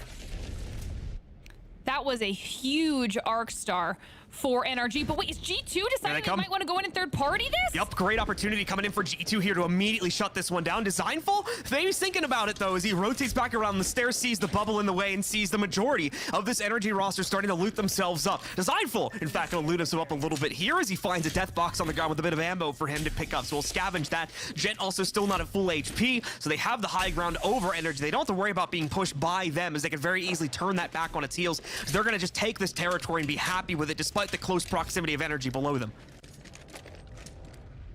You know, both squads decide to back off. NRG doesn't make any sort of a crazy push onto G2. G2 realizes that they came in just a split second too late to really capitalize on the very low health state of NRG. Both of them will back off. Knights now up against BBG, making quick work of them, it seems, as we catch the tail end of that engagement, and that loot's going to be huge for Knights, as well as a little bit of breathing room, continuing to make their rotation into a little bit more solid spot for that end game. And Knights being one of those squads that do need any and all points. They're going to need a much bigger performance than just that one engagement if they hope to continue to climb up those leaderboards, but at least it's a good start. Yeah, both teams are just going to kind of hold on to things now. Okay, now remind G2 quickly launching themselves back up into the God spot after taking that fight earlier. They do the ability to open up the rift on the Ashe, obviously, for Designful there. So they're going to do exactly that and put them right back into a powerful position up on top. But they're getting so much info right now. And Resulta is going to bleed in for some good damage. But unfortunately, as you can see, it's a fairly exposed position. So these teams sitting up on the cliff surrounding Thermal Station are going to be able to pop some shots off on the G2, as well as we just saw Resulta take a big one from a sniper in the distance. And that might have actually been a Hill there from PGG pulling that off. The Ashe right now on G2 is so clutch, but speaking of Ashe, 100 Thieves now find themselves in a bit of a rough spot against Furia, a team that has just been so aggressive for themselves today. 100 Thieves are still holding on, both teams down to just one remaining player, and Furia quite low, trying to fend people off with the Mastiff. Only one shell left in that weapon, though. 100 Thieves still have... Okay, they've got the res. Somehow going to get themselves in a better spot with at least one more player, but Furia takes the opportunity to try to push to see if he can capitalize on the res. Unfortunately, Vayne, Scurry hold off Furia and are able to at least survive to see a little bit longer in this game. Complexity still under pressure as well, man. If Complexity end up in the top of this game, they're going to earn every single position they get, as this team has once again had to fight for every single inch of territory so far, as it looks like they just took out another team pushing against them and still have Energy staring at them now, full control of that tower that G2 tried to assault them on before. Obviously, G2 left it, went back to the tower position up in God spot, and now it's Energy with full reign over this tower for themselves, keeping that pressure onto Complexity in the distance. And Complexity, unfortunately, nothing they can really do about it at this point, especially with a charge rifle well under the control of Rocker here, and I don't think the members of Complexity have such a long-range weapon to respond to that at this point. Another reset feels like it's coming in here after a lot of engagements. Knights have recovered, and they decide that they are going to be using their Valkyrie deploy so that they can find a solid spot to hold for the future. They are taking a little bit of damage on this rotate, and they have put themselves in a position where we've seen lots of squads struggling. Complexity has perfect angles on the Knights as they land. Noble also getting themselves in the middle of a fight here, and these outskirts of this zone are starting to get more and more chaotic. Complexity now checking back in with them, and they're engaged with Knights, but Knights have turned the tides just a little bit. Monsoon holding on. Shiny still very, very healthy, but Reptar is currently down. I'm not sure. I think we've got maybe one left on Knights right now, so they do go for the res. Least getting themselves in a healthier position, but we see that Arc Star, it's Guild, this player who managed to survive last it's Energy coming in, trying to hold on. Energy coming in for the third party against Complexity. They realize that they're very, very weak and have just been able to down out one of the two remaining members of them as Monsoon goes down onto the ground. Knights just focused on recovering now as they still have Asura that's revivable here, while Joey did get fully eliminated on the Gibby. So reset confirmed here for the Knights. Guild at full HP. He's got to deal with the caustic setup here, though, as the barrels are going down and they will be able to be deployed. Shiny, though, might not be able to maintain. He's just got a sliver of HP remaining, hiding behind his own barrels. That's the only cover he has to play with, but it's enough to get his shields back up to full strength between him and Reptar. Still just that tiny bit of health behind their shields, and Energy also in the midst of this engagement. They too have taken some losses here as Sweet sits on the ground, and they'll be fighting with 2 players left. 100 Thieves in the meanwhile as we switch our POV. They're going to maintain a very, very powerful high ground position over so many different teams. Unfortunately, not a lot of engagement rights here as we see Vayne getting some shots thrown out against him, so they're going to continue to just harass from the cliffside here for the foreseeable future while we wait for the circle to close in a bit more. You know, if I'm not mistaken, I actually think that NRG was taking damage from G2 in their God spot, and that's why they weren't able to continue with that third party that they were trying for. Now I believe TSM is above NRG in that Rotunda building, and they're going to have to be dealing with them for the foreseeable future. Renegades here just on the outskirts of Thermal. Oh, Noble trying to go for a Valk rotate, unfortunately getting knocked. 2 players now done. Impulse all by his lonesome trying to survive as the Wraith for this squad, but it's Lazarus catching them out, and now they're going to know exactly where the final Noble player is. Yep, Lazarus just picking them right out of the sky. 100 Thieves, I think, catching some of this as well, so they're going to move in here, try to finish off the stragglers that are sitting on the ground, see if they can get the confirmation for themselves.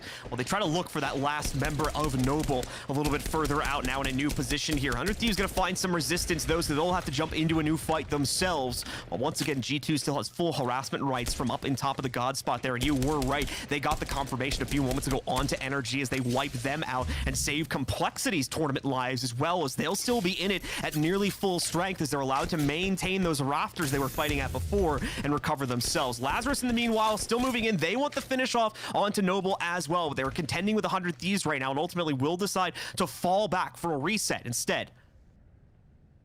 It's actually huge that NRG does go down, considering G2 obviously still in that God spot now. Have a lot of the squads that are around them are ones that are not in a top 5 spot, so they have been able to kind of keep themselves in the lead by just eliminating NRG alone. TSM over there assisting W. I'm now checking with W and Lazarus. Some of these squads have been playing on the outskirts of a lot of that thermal station action, slowly moving their way in as they are pushed in the zone, continuing to close, trying to find themselves a new position here.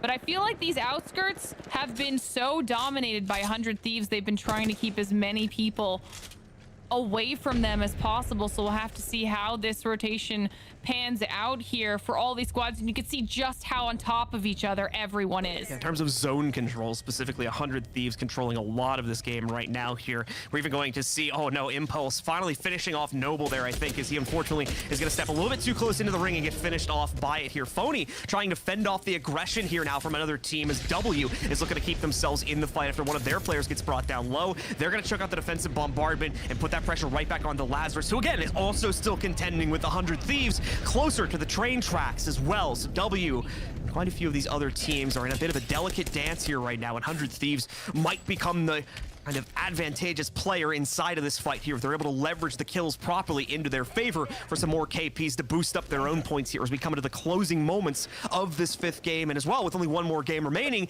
you can tell these teams are going to want to fight for every single KP possible to try to increase their finish positioning. This triple take could come in handy here for W, allowing them a comfortable amount of ranged poke, but 100 Thieves are just looking very, very comfortable. They have really succeeded here on this edge, and they know, like you're saying, they know that they need those points. So this type of a performance is really do or die for that squad. Renegades dealing some shield cracks as the remaining squads on the outskirts are going to be forced to start making their rotations in across the lava into Thermal Station, and that's Esports Arena across the way there, trying to deal with this as TSM is now starting to try and poke at the squads that are down below. And look at all of these Watson fences. Yeah, Watson fences, full control for TSM here. Is they're even going to bring something different in terms of the composition to try and throw things off a little bit. Certainly providing a lot of area defense for themselves. We'll see how it plays out in the late game, though, as it's an interesting switch with the final few games of the tournament. We were even talking about that during the death segment, about how TSM might be trying to play around with the playstyle a little bit, and so once again be a good way to do so as we enter the final, nearly the final 10 teams of this game, I should say, the final half of it. A little bit further than that in terms of the circle closure, but we'll start to see those guys get knocked out very soon, as there's going to be less and less room to play for here very, very soon. And already in the midst of another fight, Arcstar is coming out for the Renegades as they try to survive against the 100 Thieves and press in to their specific part of the map here. But 100 Thieves ready against the first challenge here. Renegade's going to try and turn around, and there's an ice stick on the Arcstar. That's going to be big initiation rights for them, as one player will be fully cracked out. Two more, of course, still at full shields, and a whole other engagement is getting started as well, with Space Station trying to jump in. Meanwhile, Xset and Lazarus are going up against each other also. So many squads jumping onto each other. Complexity, as I talked about before, survived the onslaught from Energy, and they're still maintaining that rafter position they had before. But at the same time, TSM putting a lot of pressure onto them from Energy, as well as G2's old spot up here in the circular tower, with obviously it being defended by all of those Watson gates. 100 Thieves now pushing in, trying to finish off the last members of the Renegades here, but it's actually Phony from W that gets the finish off onto at least one of them. Reps is going to steal away Stoonie. So many of the KPs being distributed evenly for the Renegades roster as some of their players go down, but at the same time, Esports Arena finally gets the finishing blows onto Complexity as they can no longer sustain their spots.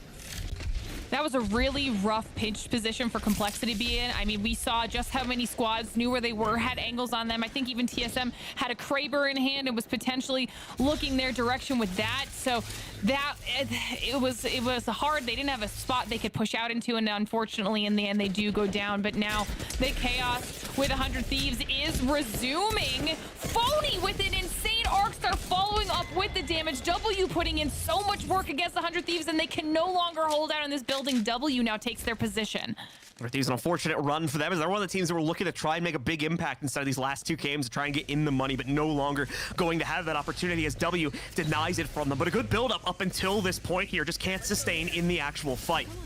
Coming down to the wire, it seems this position from TSM may be a bit more powerful than we even initially talked about there, with the circle starting to close in onto it more. Lazarus going to go to the skies here with the Valkyrie and redeploys. They're down to just two players, losing Z Davis in the most recent fight here. Going to find an opening inside of the field. Won't provide a lot of cover opportunities, and they're going to take some heat on the way down, but it's a surprisingly low amount, actually, as they have another team hot on their tails doing the same exact thing they were here. So immediately, Lazarus going to be potentially forced into a fight against Xset. And to correct myself from earlier, the Renegades actually not fully out just yet. I did see one member with their tag running around the corner, so they might still have a rat hiding on this map somewhere for themselves. And indeed, it's going to be Saucer holding out just behind W right now as Space Station leaps forward into another fight of their own.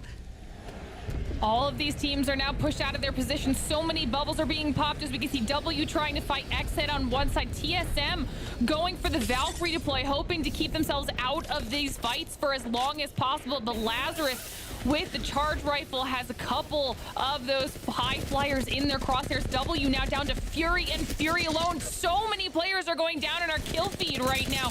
Space Station still able to hold on as the new kill leader has now shown up and dropped on SSG. Their positioning and their decision making in these fights for this game have been so good. TSM desperately trying to throw out the Watson utility here now as they look to set themselves up for one of the final circle closings coming in over the next few moments. There's a lot of damage taken from that as well, but look at this matrix they set up for themselves. Lazarus going to try to jump in against it here. TSM at low HP. They're going to throw down their bubble here as Space Station also quickly lurking around, trying to go for the third party once TSM successfully fends off the push from Lazarus. And nicely done there, as I think that Arcstar is going to stick, and indeed it does. That's the push going to be activated here from TSM as they leap into the fray, but immediately Hall is shut down down upon trying to go into the bubble. 2 shotgun bursts fends him off pretty much immediately. A second one going down as well. Verholz needs to clutch it out for this squad here now, but no, it's not going to work. It's going to go to Space Station instead. Despite the disadvantage at the start of the fight, they win, closing out the third party against TSM, and they finally pick up a W for themselves at the tail end of this tournament.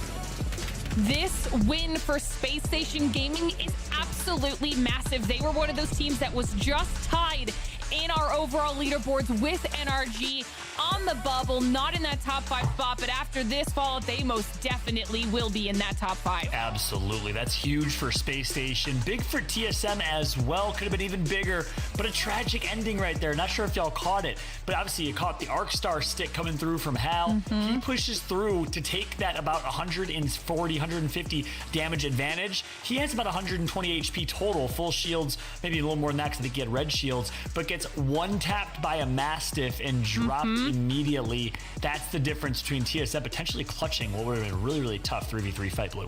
Yeah, such an unfortunate turn of events there, because like you said, they had every right to push in. They played it exactly the way they should have there, leaping into the fray once they had that 150 plus damage advantage from the Arc Star, but just such an unfortunate turn of events. Whoever threw out that Mastiff shot, absolutely clutch stuff coming out from that player, as it saved their lives both inside of that specific fight and the overall game there to allow them to turn the fight around and win it against TSM. And that's after, again, Space Station was bold enough to try and take the third party opportunity against the Watson setup as well there, with TSM kind of changed up the comp in these last few games. Yeah, very interesting comp. We wondered and said, hey, maybe we'll see them play a little more aggressive comp. Instead, they go Watson, which is known to be a little more defensive. So interesting things as we see Space Station also with kind of a unique comp running Loba on their team, and works out well for them there. Kudos to Space Station for winning game number 5. But outside of that, walk me through the rest of this game here as we take a look at the highlights, Glitter. You know, I feel like one of the biggest missteps, and obviously I don't think we were on their POV when they made this choice, but in the long run, NRG leaving that Rotunda building for however long they were gone and then allowing TSM to kind of take that top floor position, I think that might have been a big misstep when it comes to NRG trying to maintain their spot in the top 5. Like I said, I don't know what happened to make them push out of that spot, but TSM, when they took it over, were able to hold off for so long and get themselves in that top 2 spot because of that position that it made a huge difference. And I'm sure we'll see that in just a short while when it's reflected in those leaderboards. Yeah, and then just a crazy finish for TSM overall. They were in non-stop battles, first dropping on G2 and W, picking up those kills. And then it's Lazarus who they decide to take the 3v2 over. They successfully win that fight, but Space Station recognizes, hey, they're fighting, time to third party, this is our opportunity, flies in and has the slate kind of got them off guard, got them healing advantage, ultimately that Mastiff shot that made the difference. A 19-point game, 7 kills, and a first place 12-point finish will do it for Space Station. That is massive, as Glitter mentioned earlier, as this should be enough to cement Space Station well into that top 5, but it's going to come down to a game number 6 of the day, 12 of the series, and a must-perform scenario, Blue. Yeah, absolutely the case, specifically for Space Station versus NRG, as we talked about that matchup before, with those guys being nearly tied in points at the beginning of the last game there. Space Station now with a just about probably going to be a 10-point advantage over them here, so we'll need to keep that consistency up, specifically against NRG and probably a couple teams below NRG's current position as well, if they want to stay in the money here and still be able to walk home with at least the 3K for 5th place, if not more, depending on where they ultimately ended up on the overall leaderboard with that 19-point boost.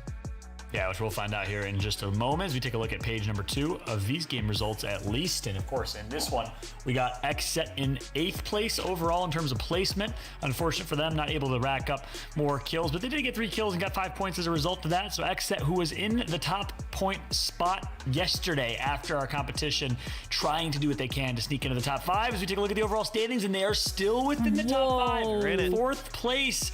But boy, oh boy, it's close with Space Station leapfrogging to 2. Okay.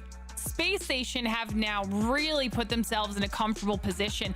I was worried about where Liquid was going to be as well, because they were only 1 point behind NRG and SSG before we started that game, and then they went out in 20th in this game, so I was worried it was going to shake up a lot, but the teams below them didn't do enough to really leapfrog, so they still have a shot at fighting their way into that top 5 right now. Between 4th and 8th place, that's where it starts to get really scary.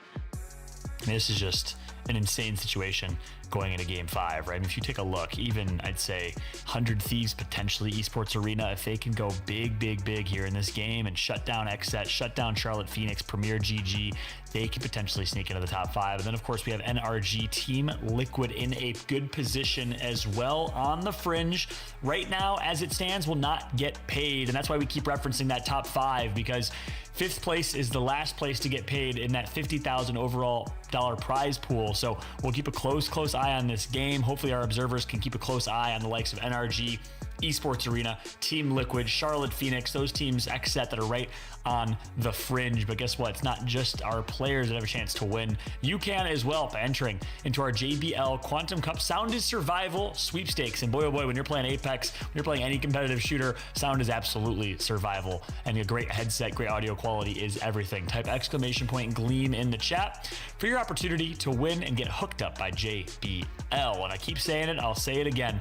JBL putting together the Quantum Cup once a year. It's at this point, this is the 2nd annual. We've had Fortnite, we've had Apex, we've had CSGO. It's been like a weekend of esports, almost like an esports festival. It's been so much fun to be a part of, to watch. And again, big thank you to JBL, quickly becoming one of my favorite brands in gaming. But did just get word that the lobby is launching. Gameplay is just around the corner. Our final match, number 6, and I gotta ask y'all, who you think's gonna take it? You think and by the way, I want to call out, Glitter called G2 yesterday, 28 hours ago or something like that. From the very beginning. You sticking with it, Glitter?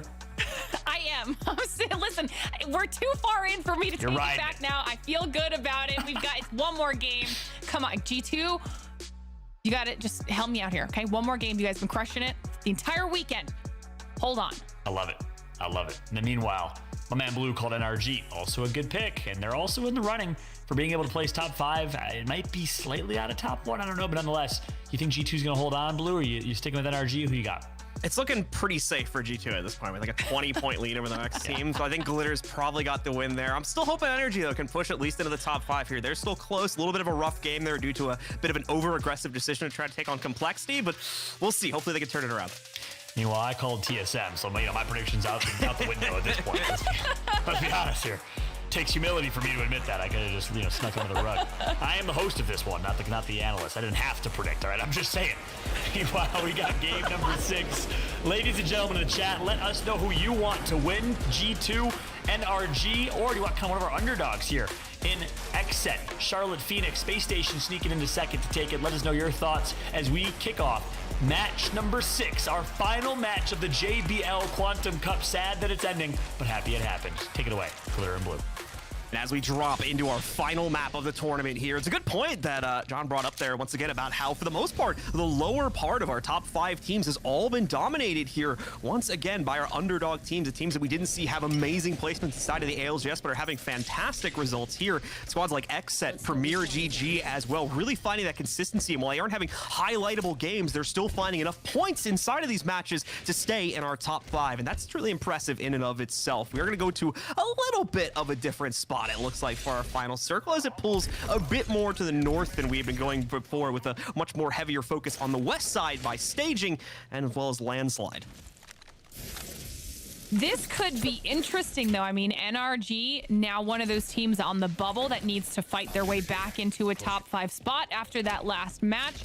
SSG, obviously literally right above it with a really solid spot to get into the zone nice and early. W already making their way there. G2 can literally sit in thermal and play as slowly as they could possibly want to and still be able to have their really strong edge game performances without having to move that far. I mean, this, I feel like, is actually going to take a lot for those teams in 5th through 8th. I mean, Esports Arena being one of those teams that needs it. This is going to be a lot more difficult in this final match for them to really break into the top 5. Yeah, Esports Arena specifically having to rotate as well through some of the most aggressive teams we've seen in this tournament. Those teams like Ghost, BBG, and even Noble to some extent. Those teams have really shown themselves that they are not afraid at any extent to take these early fights. So they'll have to be very careful navigating through that first bit of territory as they try to take initial positioning inside of the circle. And even past that, you were talking about a lot more ground to cover because they are going to be so far away from the actual circle's position. positioning. W, another squad as well that'll be kind of in the middle here. It's been causing problems for a lot of our squads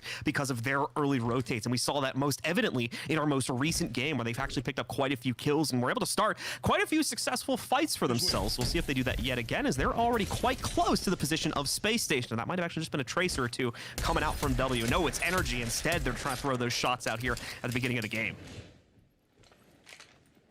NRG does have a shot at getting a really solid final game, potentially even a win. We've seen in ALGS past, when NRG has a zone that favors them, they can work with it very successfully. So we'll have to see if that ends up being the case in this final match. And if it is, it will shake a lot of things up. Some of those teams that thought they were previously safe in the top 5 may not be as safe as they hoped. Renegades now making a rotate into the zone as well, though. They're a squad that I feel like we get like these bursts of really, really solid aggression from, and then they get quiet again. And that inconsistency has found them just outside of a place where they can really get themselves into the top 5. Well, let's see once more if Energy is going to be able to get that one last nice game for themselves to rocket forward into a top 5 positioning, sitting just outside of it right now. Still in our top 10 and still within an arm's reach of the top 5 overall point share, but needing to find themselves a big game to make sure they can push themselves forward like we saw from Space Station in our last matchup there, as they finally got that point boost, that nice juice up that was needed to put them in safe positioning to make sure they're going to take home some money at the end of the day today, assuming that we don't see a massive resurgence from the other teams here. G2 going to be rotating in relatively soon behind a lot of our other teams. We're seeing a lot of Valkyrie repositions coming out right now, most notably or most recently from Complexity there on the central northern end of the circle. You can see them moving quite quickly into this big bulk of players we already have holding out inside of the round 2 circle. We also just saw Premier make their rotate into the zone, opting to go past G2, not really deal with them. They'd rather just find a place to get in and hold, especially when we look at that zone and there's not a whole lot of building cover for these squads to distribute amongst themselves. Premier, though, they did finish that rotation and then find themselves in the crosshairs of multiple teams, NRG being one of them. But Lazarus, we've got Liquid going down now, Furia. Everyone is trying to battle for this limited space blue, and it's gonna be messy. I mean, Furia just took out half of Team Liquid as well. You could tell it's the last game of the day, clearly, because everybody just trying to pick up as many KPs as possible here in the first few moments. We've got a massive concentration of teams already so close to each other inside of the first few moments, and 3 players are already down as a direct result of that. Crook specifically going onto the edge there under that bridge. He just nearly got taken out, and meanwhile, almost on the opposite end of the map, we've got Lazarus as well as AM going up against each other in a direct 1v1 engagement as well here, with Absolute Monarchy just taking out at least one of the members of Lazarus. Now really going to try to put their feet on the gas as the only one left remaining. Oh, we're even going to see a finisher come out as well against one of them. It's just going to be G7 trying to hold on, and he can't do it as Lazarus becomes the first team to get knocked out, this time becoming the victim of AM. You know, Absolute Monarchy knows that there are a few of those squads that land up by them on the north side, and they figured if that we're gonna be late on their rotates, they were gonna push through the squads that were up there. Lazarus has been making very slow rotations all day, and Absolute Monarchy took advantage of that, wiping them out, getting some KP on the board early. But now we're back with all of these squads that are trying to hold on to whatever limited real estate they can keep their hands on, and staging. Already we've seen defense and bombardments coming down, SSGs, their Knights, their Premiers, their NRG is there. And NRG knows how important this game is for them, so they're trying to get some points on the board. Going to be trying to claim them as quickly as possible, as we already saw Energy trying to take that more aggressive engagement versus PGG at the beginning. Haven't been able to fully knock them out as of yet, but Monsoon in the meanwhile here moving in, is able to catch Hakis actually as he's in this game as well. He ends up going down as Complexity manages to move them forward here. And we see some more momentum made by Complexity, but they've got to be very careful about how they try to proceed with this. Once again, so many teams getting so aggressive inside of the final matchup here, as once again, Energy still on the hunt. They're one of the teams that we talked about before that's really sitting just on the outside edge of the prizing pool, so they're going to get hyper aggressive here at the beginning, mostly because they have the position to do so, but also again because they truly need those KPs to keep them competitive here in the event they get swarmed early on and aren't going to be able to secure placement. See, now the Knights knows that that's NRG, though. They did get a knock. Obviously, NRG recovers, but Knights know that NRG are directly below them. And this falls onto the Knights now to decide if they want to be that spoiler role, right? They know that NRG is potentially in the running if they have a solid last game here for that money, and Knights can choose to take away that possibility if they want to go for an aggressive engagement.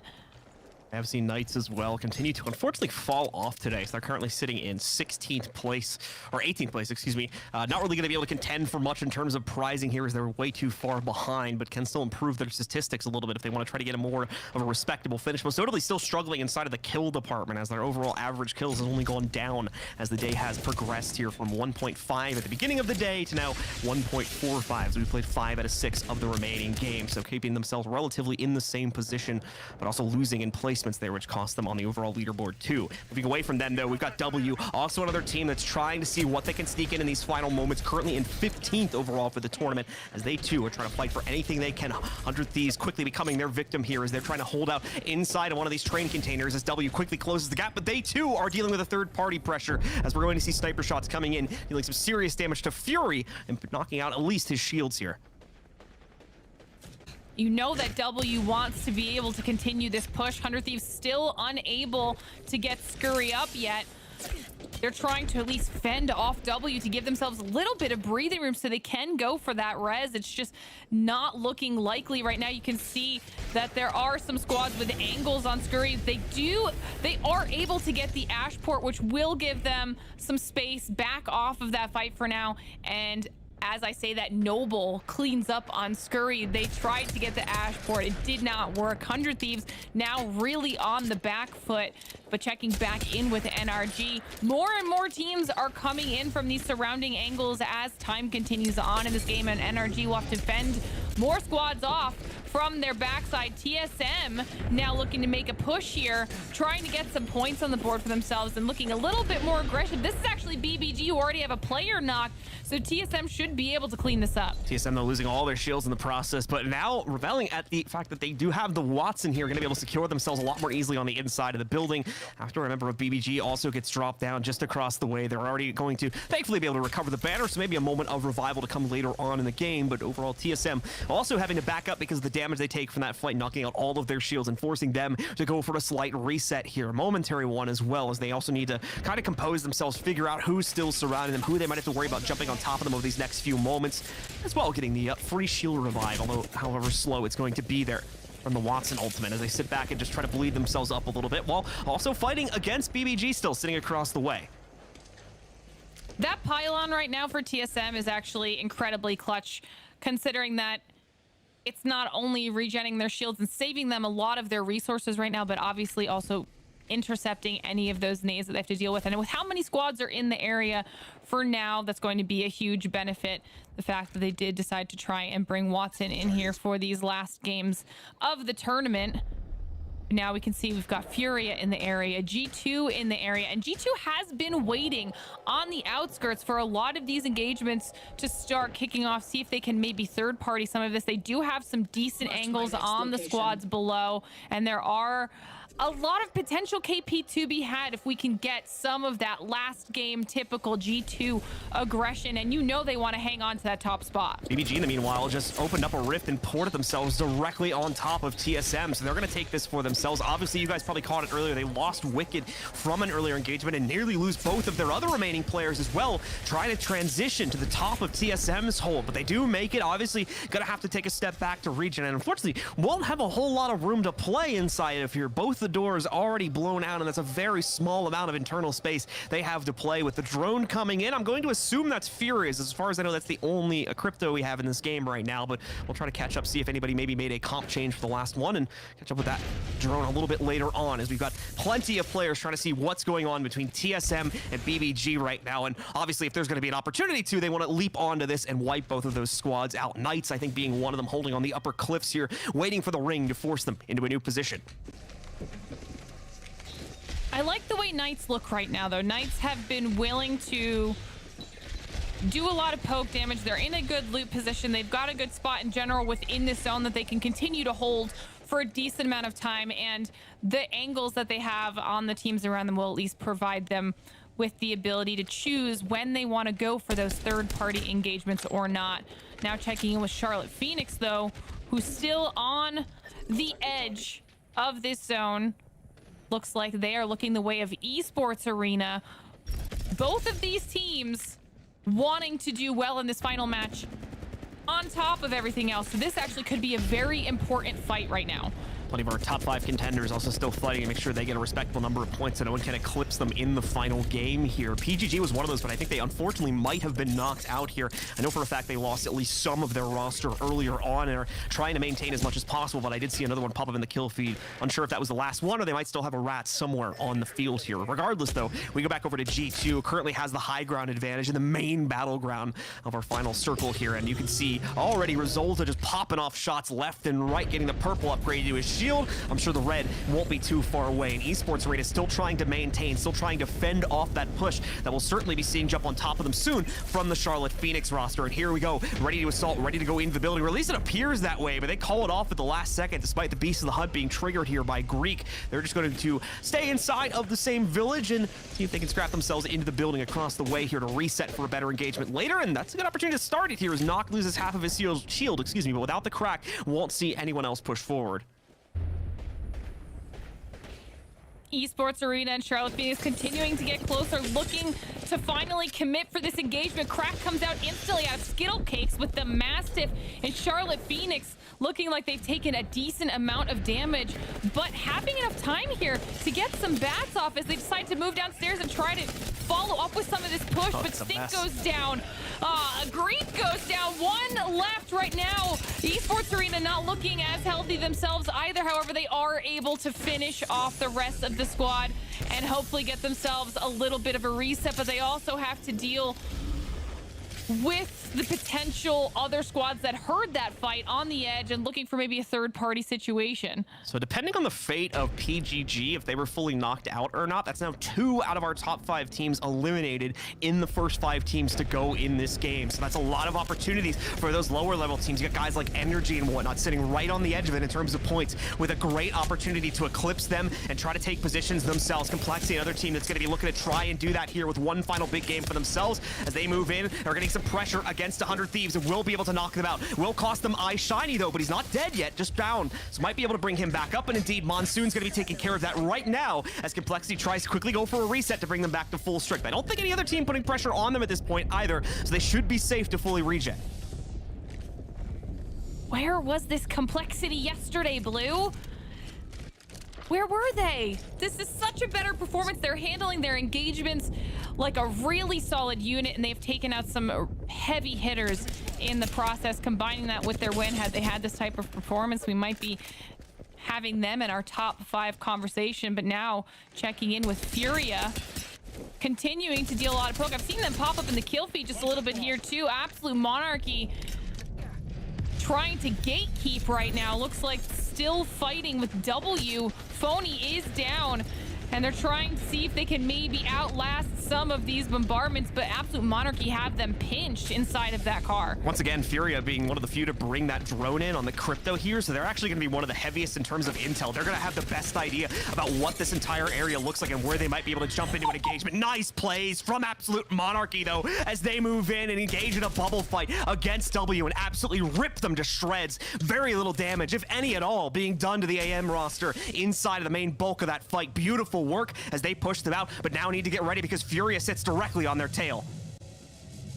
Those Mastiff shots were rude. Okay, he just melted the entire squad. I believe that was Stomp's insane push from Absolute Monarchy, but like you said, they will now have to switch their focus over to Furia, who has been looking quite comfortable in their spot, but now Esports Arena fully healed up, looking to potentially push in on the Knights here, who have been holding this building for quite some time, while on the outside, BBG also look like they're in a little bit of a sticky situation. Knights now taking a lot of damage, and Esports Arena looking very, very healthy, looking to push inside this building and hopefully deal some more damage. We've got the barrels coming out, the thermites in play, massive shots coming through, and Esports Arena are continuing this push without even so much as flinching. They take out the Knights. Nice go down in 12th positions. They're going to get about 2 points for this game as they do take 1 kill point with them as well here. But it's now Esports Arena that currently have the kill leader spot, as we saw that pop up just before we switched away as well.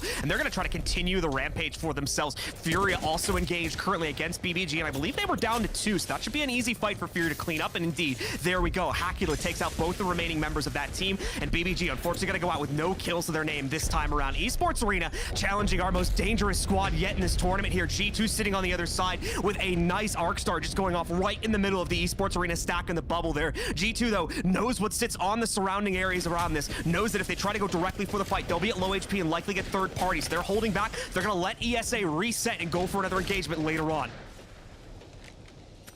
We saw that G2 was checking in on where Complexity is. We saw that NRG has made a little bit of a push forward. Furia still holding on to their spot on the bridge. You can see Gent here quite wide from the rest of his squad, but able to get some different angles on that Esports Arena squad as G2 looks like they are potentially going for a re-engage. Now with the defense and bombardment coming down on Esports Arena, they've got damage coming in from NRG. They're getting pinched between both of these squads right now. This is a dangerous position for Esports Arena to be in. Esports Arena really looking to try and make the best of this final game, and they're going to leap into an engagement head first against G2, but Resulta's ready for that. Get some great Mastiff shots in here, and G2 fend off the assault entirely. That's going to knock them down, knock them out of the fight in 10th place. But with 5 kills to their name, a respectable number of points, unfortunately, may not be enough to get them in the top 5. Energy as well, trying to get the third party, but G2 seems ready for it. No, never mind, it's Energy that comes out on top of that one, so G2 now out in 9th place with 4 kills to their name. Might very well secure them that first place finish and the tournament, but Energy still looking to bleed into the top 5 here as well, all the way on a rampage of their own as they take out the most dangerous team in this lobby. I'm telling you, NRG is one of those squads that when they get the zone, it's almost most certainly a game that can go their way. We see that right now as NRG has just been handling every single team that has been around them. They waited that one out perfectly, timing their third party so that they could clean up G2 with ease. Now switching their focus onto Complexity, who's made a little bit of a rotate into a different spot here. And they are stuck between a lot of different teams who have angles on them. You see Renegades down low. Furia should still be at least in the general vicinity of their bridge, but they will have to push down soon enough. TSM now also on that low ground, in NRG. I don't even know where they've disappeared to at this point. They're still trying to keep themselves in the running for that top 5, though. So many squads taking heat there, and I think we're finally going to see Energy get bled out here. Absolute Monarchy also going down in 8th place. A respectable final finish for this team after they struggled to save for our first game where they picked up the initial victory of the tournament. There's Energy out as well, only with 2 kills also in 7th place. We'll have to catch up and see if that made enough of a dent to put them into the top 5. TSM was really trying to reach for points here in these last 2 games. Did great work in the last game, but maybe running into the bitter end here as we enter our final 6. Ghost trying to put the pressure on a Complexity at the same time, but TSM now holding off against the Renegades. TSM not dead just yet. They've got 2 players standing tall, but not enough HP to win out the fight. It's Sorcerer that clutches the 1v2 with both the TSM members at low HP, and he's now got a slight opportunity to try and bring his players back into the fold as well. But Furia hot on the tails of these guys. They're going to try to go for the quick third party, mop this one up, as they're also looking to get a big game going for themselves to push into the top 5. Monsoon, the last alive for Complexity here, as he's lost Reptar and Eye Shiny. Fends off the first player trying to get aggressive, but another immediately leaps on top. It's Pandas from Ghost that takes him out. Furia, one of the last teams in this now, aside from Xset as well. A team that's been quiet so far today, but is looking to make a big bang in our final game of the day. This is going to be scary for those squads who are out and in the top 5. Xset, one of those teams that can very much make a huge jump up the leaderboards with a win here in the last game of the day. And Xset are looking very, very comfortable with their positioning. They know where the rest of these 2 teams are. They have got their sights on them, and they are very, very looted for themselves. Alternator in the hands of Kenny. Ghost is one of those teams, though, and Furia, all 3 squads fully healed up at this point and healthy, so this is going to be a headbanger for the last fight. Mike Market going down as well to maybe provide an opportunity to quickly swap something out here. Maybe swap a shield or get some more mats going for Clay. Ammo as well could be in the cards. Problem for Furia, they're still under all of this. They need to figure out a way to get back up on top, which is going to be found very easily. All the usual routes to rotate up will be under heavy watch by Xset here, and Furia just hoping they can find an opportunity to do it. Thankfully, they do have the Ash. They're going to be able to rip open a tear and get it done that way. But once again, we'll see that defensive bombardment come down. It's Furious as well. They're using this as a distraction to bring their players back in, and it did lead to the death of at least one member of Ghost here. They're now being surrounded by Xset. If Furia was going to make the portal jump, they need to do it right now. And as well, they're going to throw in the EMP as well. This is a great way to engage against Xset, but the path they'll take is quite obvious. Furia ripping them to shreds, though. That's one member of Xset down, trying to go for the second as they've lost one of their own as well. It's over to the shotguns now, and it's going to be enough as Furia closes out the final game of the tournament with another aggressive swing across the map. Lots of kills going their way as well. So that's going to be a big boost to Furia's points and might just be enough to put them in the top 5. If Furia did not have Ash in that situation, there was no way that they would have been able to pull off that win. That was a massive, massive push at the end there, Fallout. Furia making waves in our final game. Yeah, and Furia had 58 points going into that. So unless they had a ridiculously high kill game, dropping a 25-point potential, it's going to be tight. I mean, you're right, though, Blue. That might be enough for them. Meanwhile, what a significant performance for Xset, who going into that game was 4th place overall, and Xset had 79 points. A 2nd place finish for them certainly will help significantly. The question is it enough to top G2 at the top of things? I am dying to see these overall standings. It's going to be a crazy finish, but talk to me about that one. Break it down for me, Glitter. We're going to be jumping into highlights here in a second. What worked so well for Xset and Furia? Furia had a really solid position early on, and they used it aggressively. They didn't just hold that passively. They had to scare so many teams away from them that were rotating in their general vicinity, to the point where a lot of teams like, you know, we just don't want to deal with that headache. I feel like we actually didn't even get a chance to see just what Xset had for their plans, because there were so many other fights happening in the area, Blue, that Xset, I feel like, was almost able to just capitalize on the chaos, get themselves in a solid spot, and hold out until they really needed to make that push. Yeah, I'm actually kind of assuming that this is going to be ultimately a very low kill game for Xset. Obviously, we'll get it confirmed in a second when we see those game results, but didn't really see much of them on the overall kill feed, as they were holding a different rotate path compared to a lot of other teams like Furia, who was moving in and being very cautious about the fights they would ultimately take, but took a lot of them. And I think the main reason why Furia had so much confidence there, they bring the crypto. They have the advantage of all the intel coming in for that drone. So despite such a chaotic situation, there were so many teams in the area of our final circle. They, for the most part, knew where everyone was and knew where the fights were going to go, so they could kind of control that pacing in the final few moments of the game. Yeah, and the fact that G2 did survive to top 9 and did pick up so many kills along the way. I mean, talk about securing your own fate and destiny. G2 performing so incredibly well. Meanwhile, Complexity, a team that tried doing everything they can to maybe break into the top 5 with a miracle performance. They got a few kills, but the kill leaders at one point ended up getting taken out. And then, of course, we led down to this late game. 2 squads left. Furia versus Xset in a 3v3, and it looked like it could have been Xset that won it, but Furia clutches up, Glitter. I mean, I'm telling you, that was so good. The Ash is what made that play. And you were saying it while you were casting, Blue. There was a perfect time where they had to use it, and if they didn't use it in that moment, then there was just no way they won. And they waited it out. They made sure that there was enough damage dealt to both sides. One team went down, and then they pounced essentially on Xset. I mean, huge win for Furia. Yeah, Ash, very similar to Wraith, but with a very aggressive kit compared to Wraith that does damage, can snare with the arc snare. Obviously, teleport's not going to go as far, but it's instant, and that's a big difference. And you see Ash being used by quite a few teams. G2 leveraging Ash. I think people, you heard in the interview, actually, for those that were with us from Designful before the tournament kicked off yesterday, he said, people don't really realize all that Ash can do yet. People are starting to slowly realize it, but we're a big fan of the Ash and Valk meta, and it's currently working out really well for G2, currently sitting in first place. And you got to think think at this point, I don't want to call it by any means, but you got to think they did enough to secure first place, Blue.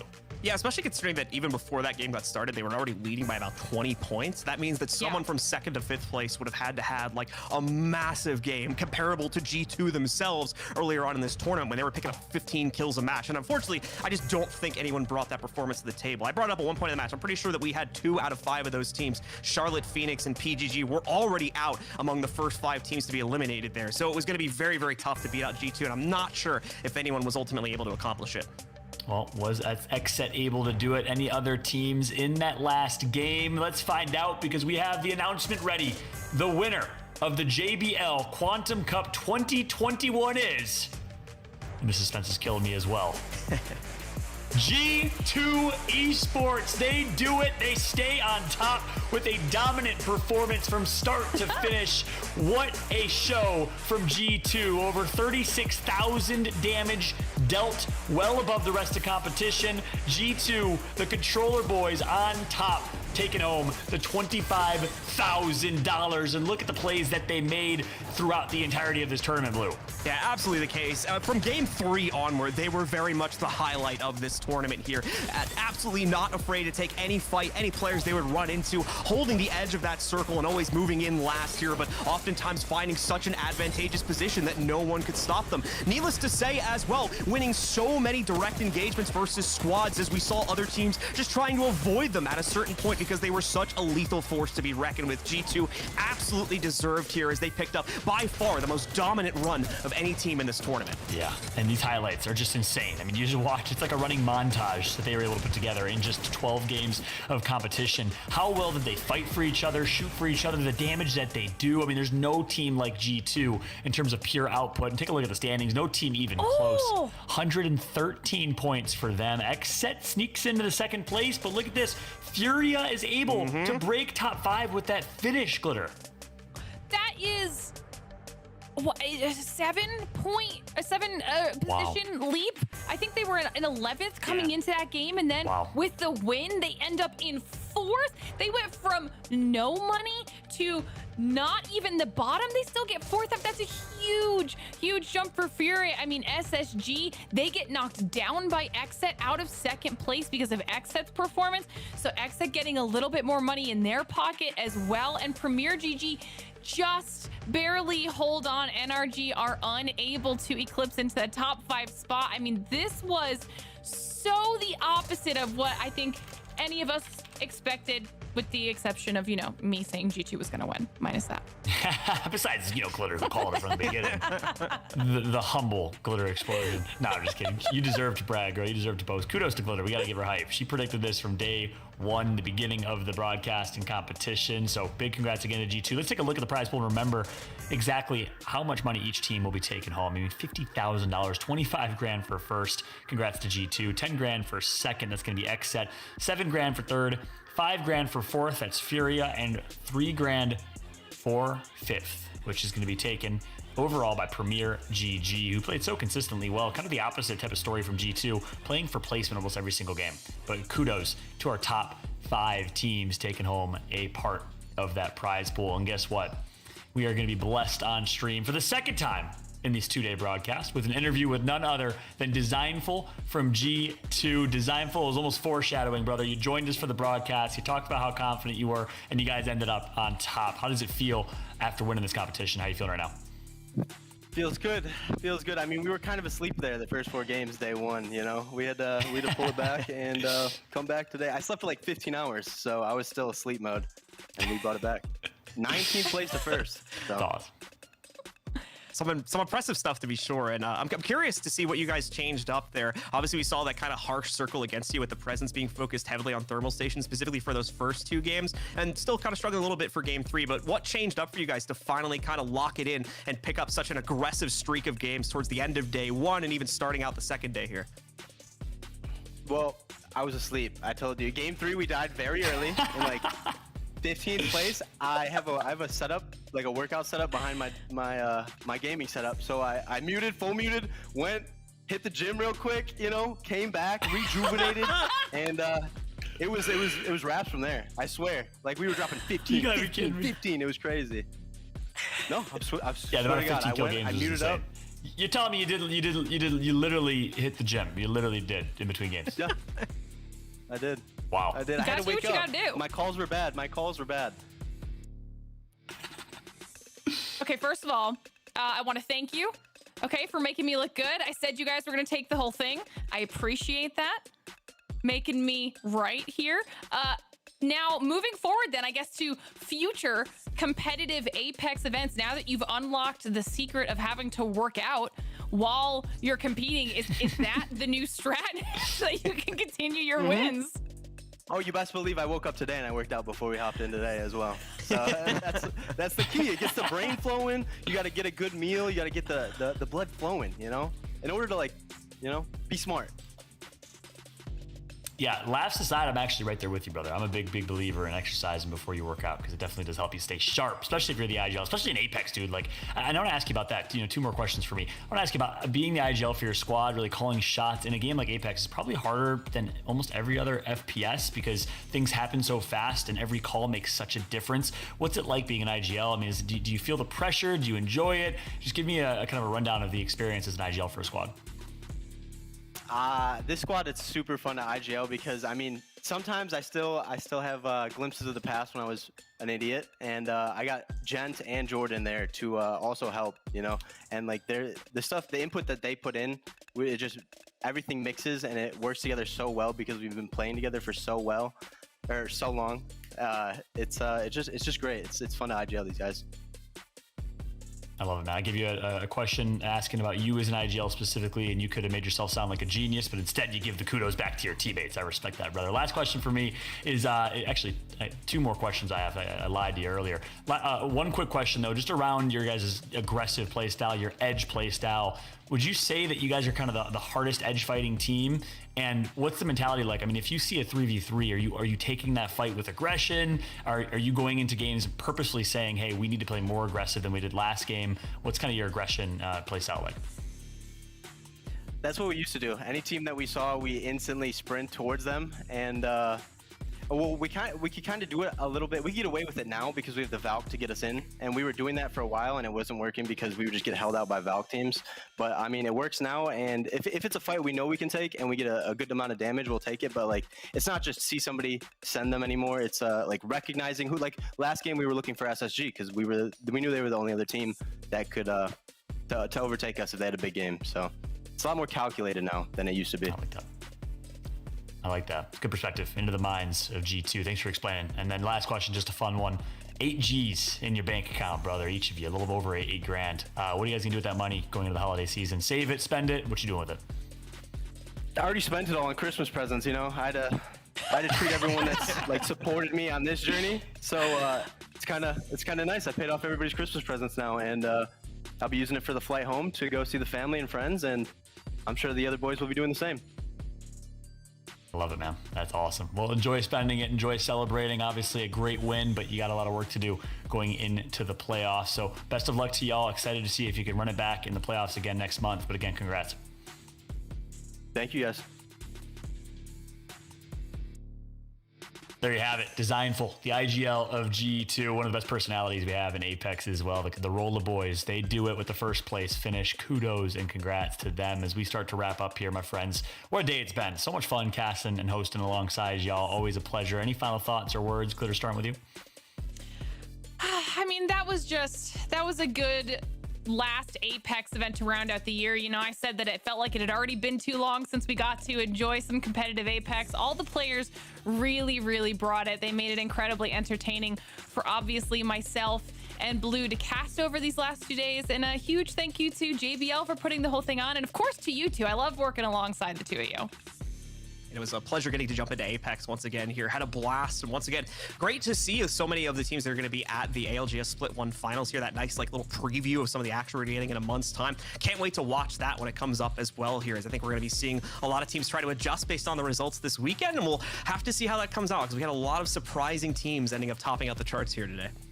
I'm just going to say ditto to everything y'all just said. Completely and utterly agree. Great to be casting alongside y'all as always. But again, the largest thank you goes to JBL, putting on the 2nd annual Quantum Cup and really putting on a treat, giving us as gamers, as esports fans, something to look forward to every single year before the holidays. Kudos and thank you to JBL for a great show. And hopefully we'll see you again next year for the 3rd annual JBL Quantum Cup. But on behalf of myself, I'm Fallout, joined alongside Blue, Glitter Explosion, our entire production team, and the entire Apex family and community. Thank you so much for watching, everybody. We hope you enjoyed the show, and we'll catch you next time. Have a good night, everybody.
When I'm in an important match, my JBL Quantum 1 headset delivers the 3 things that I need the most: sound precision, communication clarity, and total comfort. I can hear my enemies reload, planting the spike, their footsteps, and even more. Echo canceling, make sure you're heard loud and clear to rally the troops. Active noise canceling eliminates outside noise so that my team and I can keep our heads in the game. Premium memory foam ear cushions, perfect for intense gaming sessions. JBL Quantum 1, sound is survival.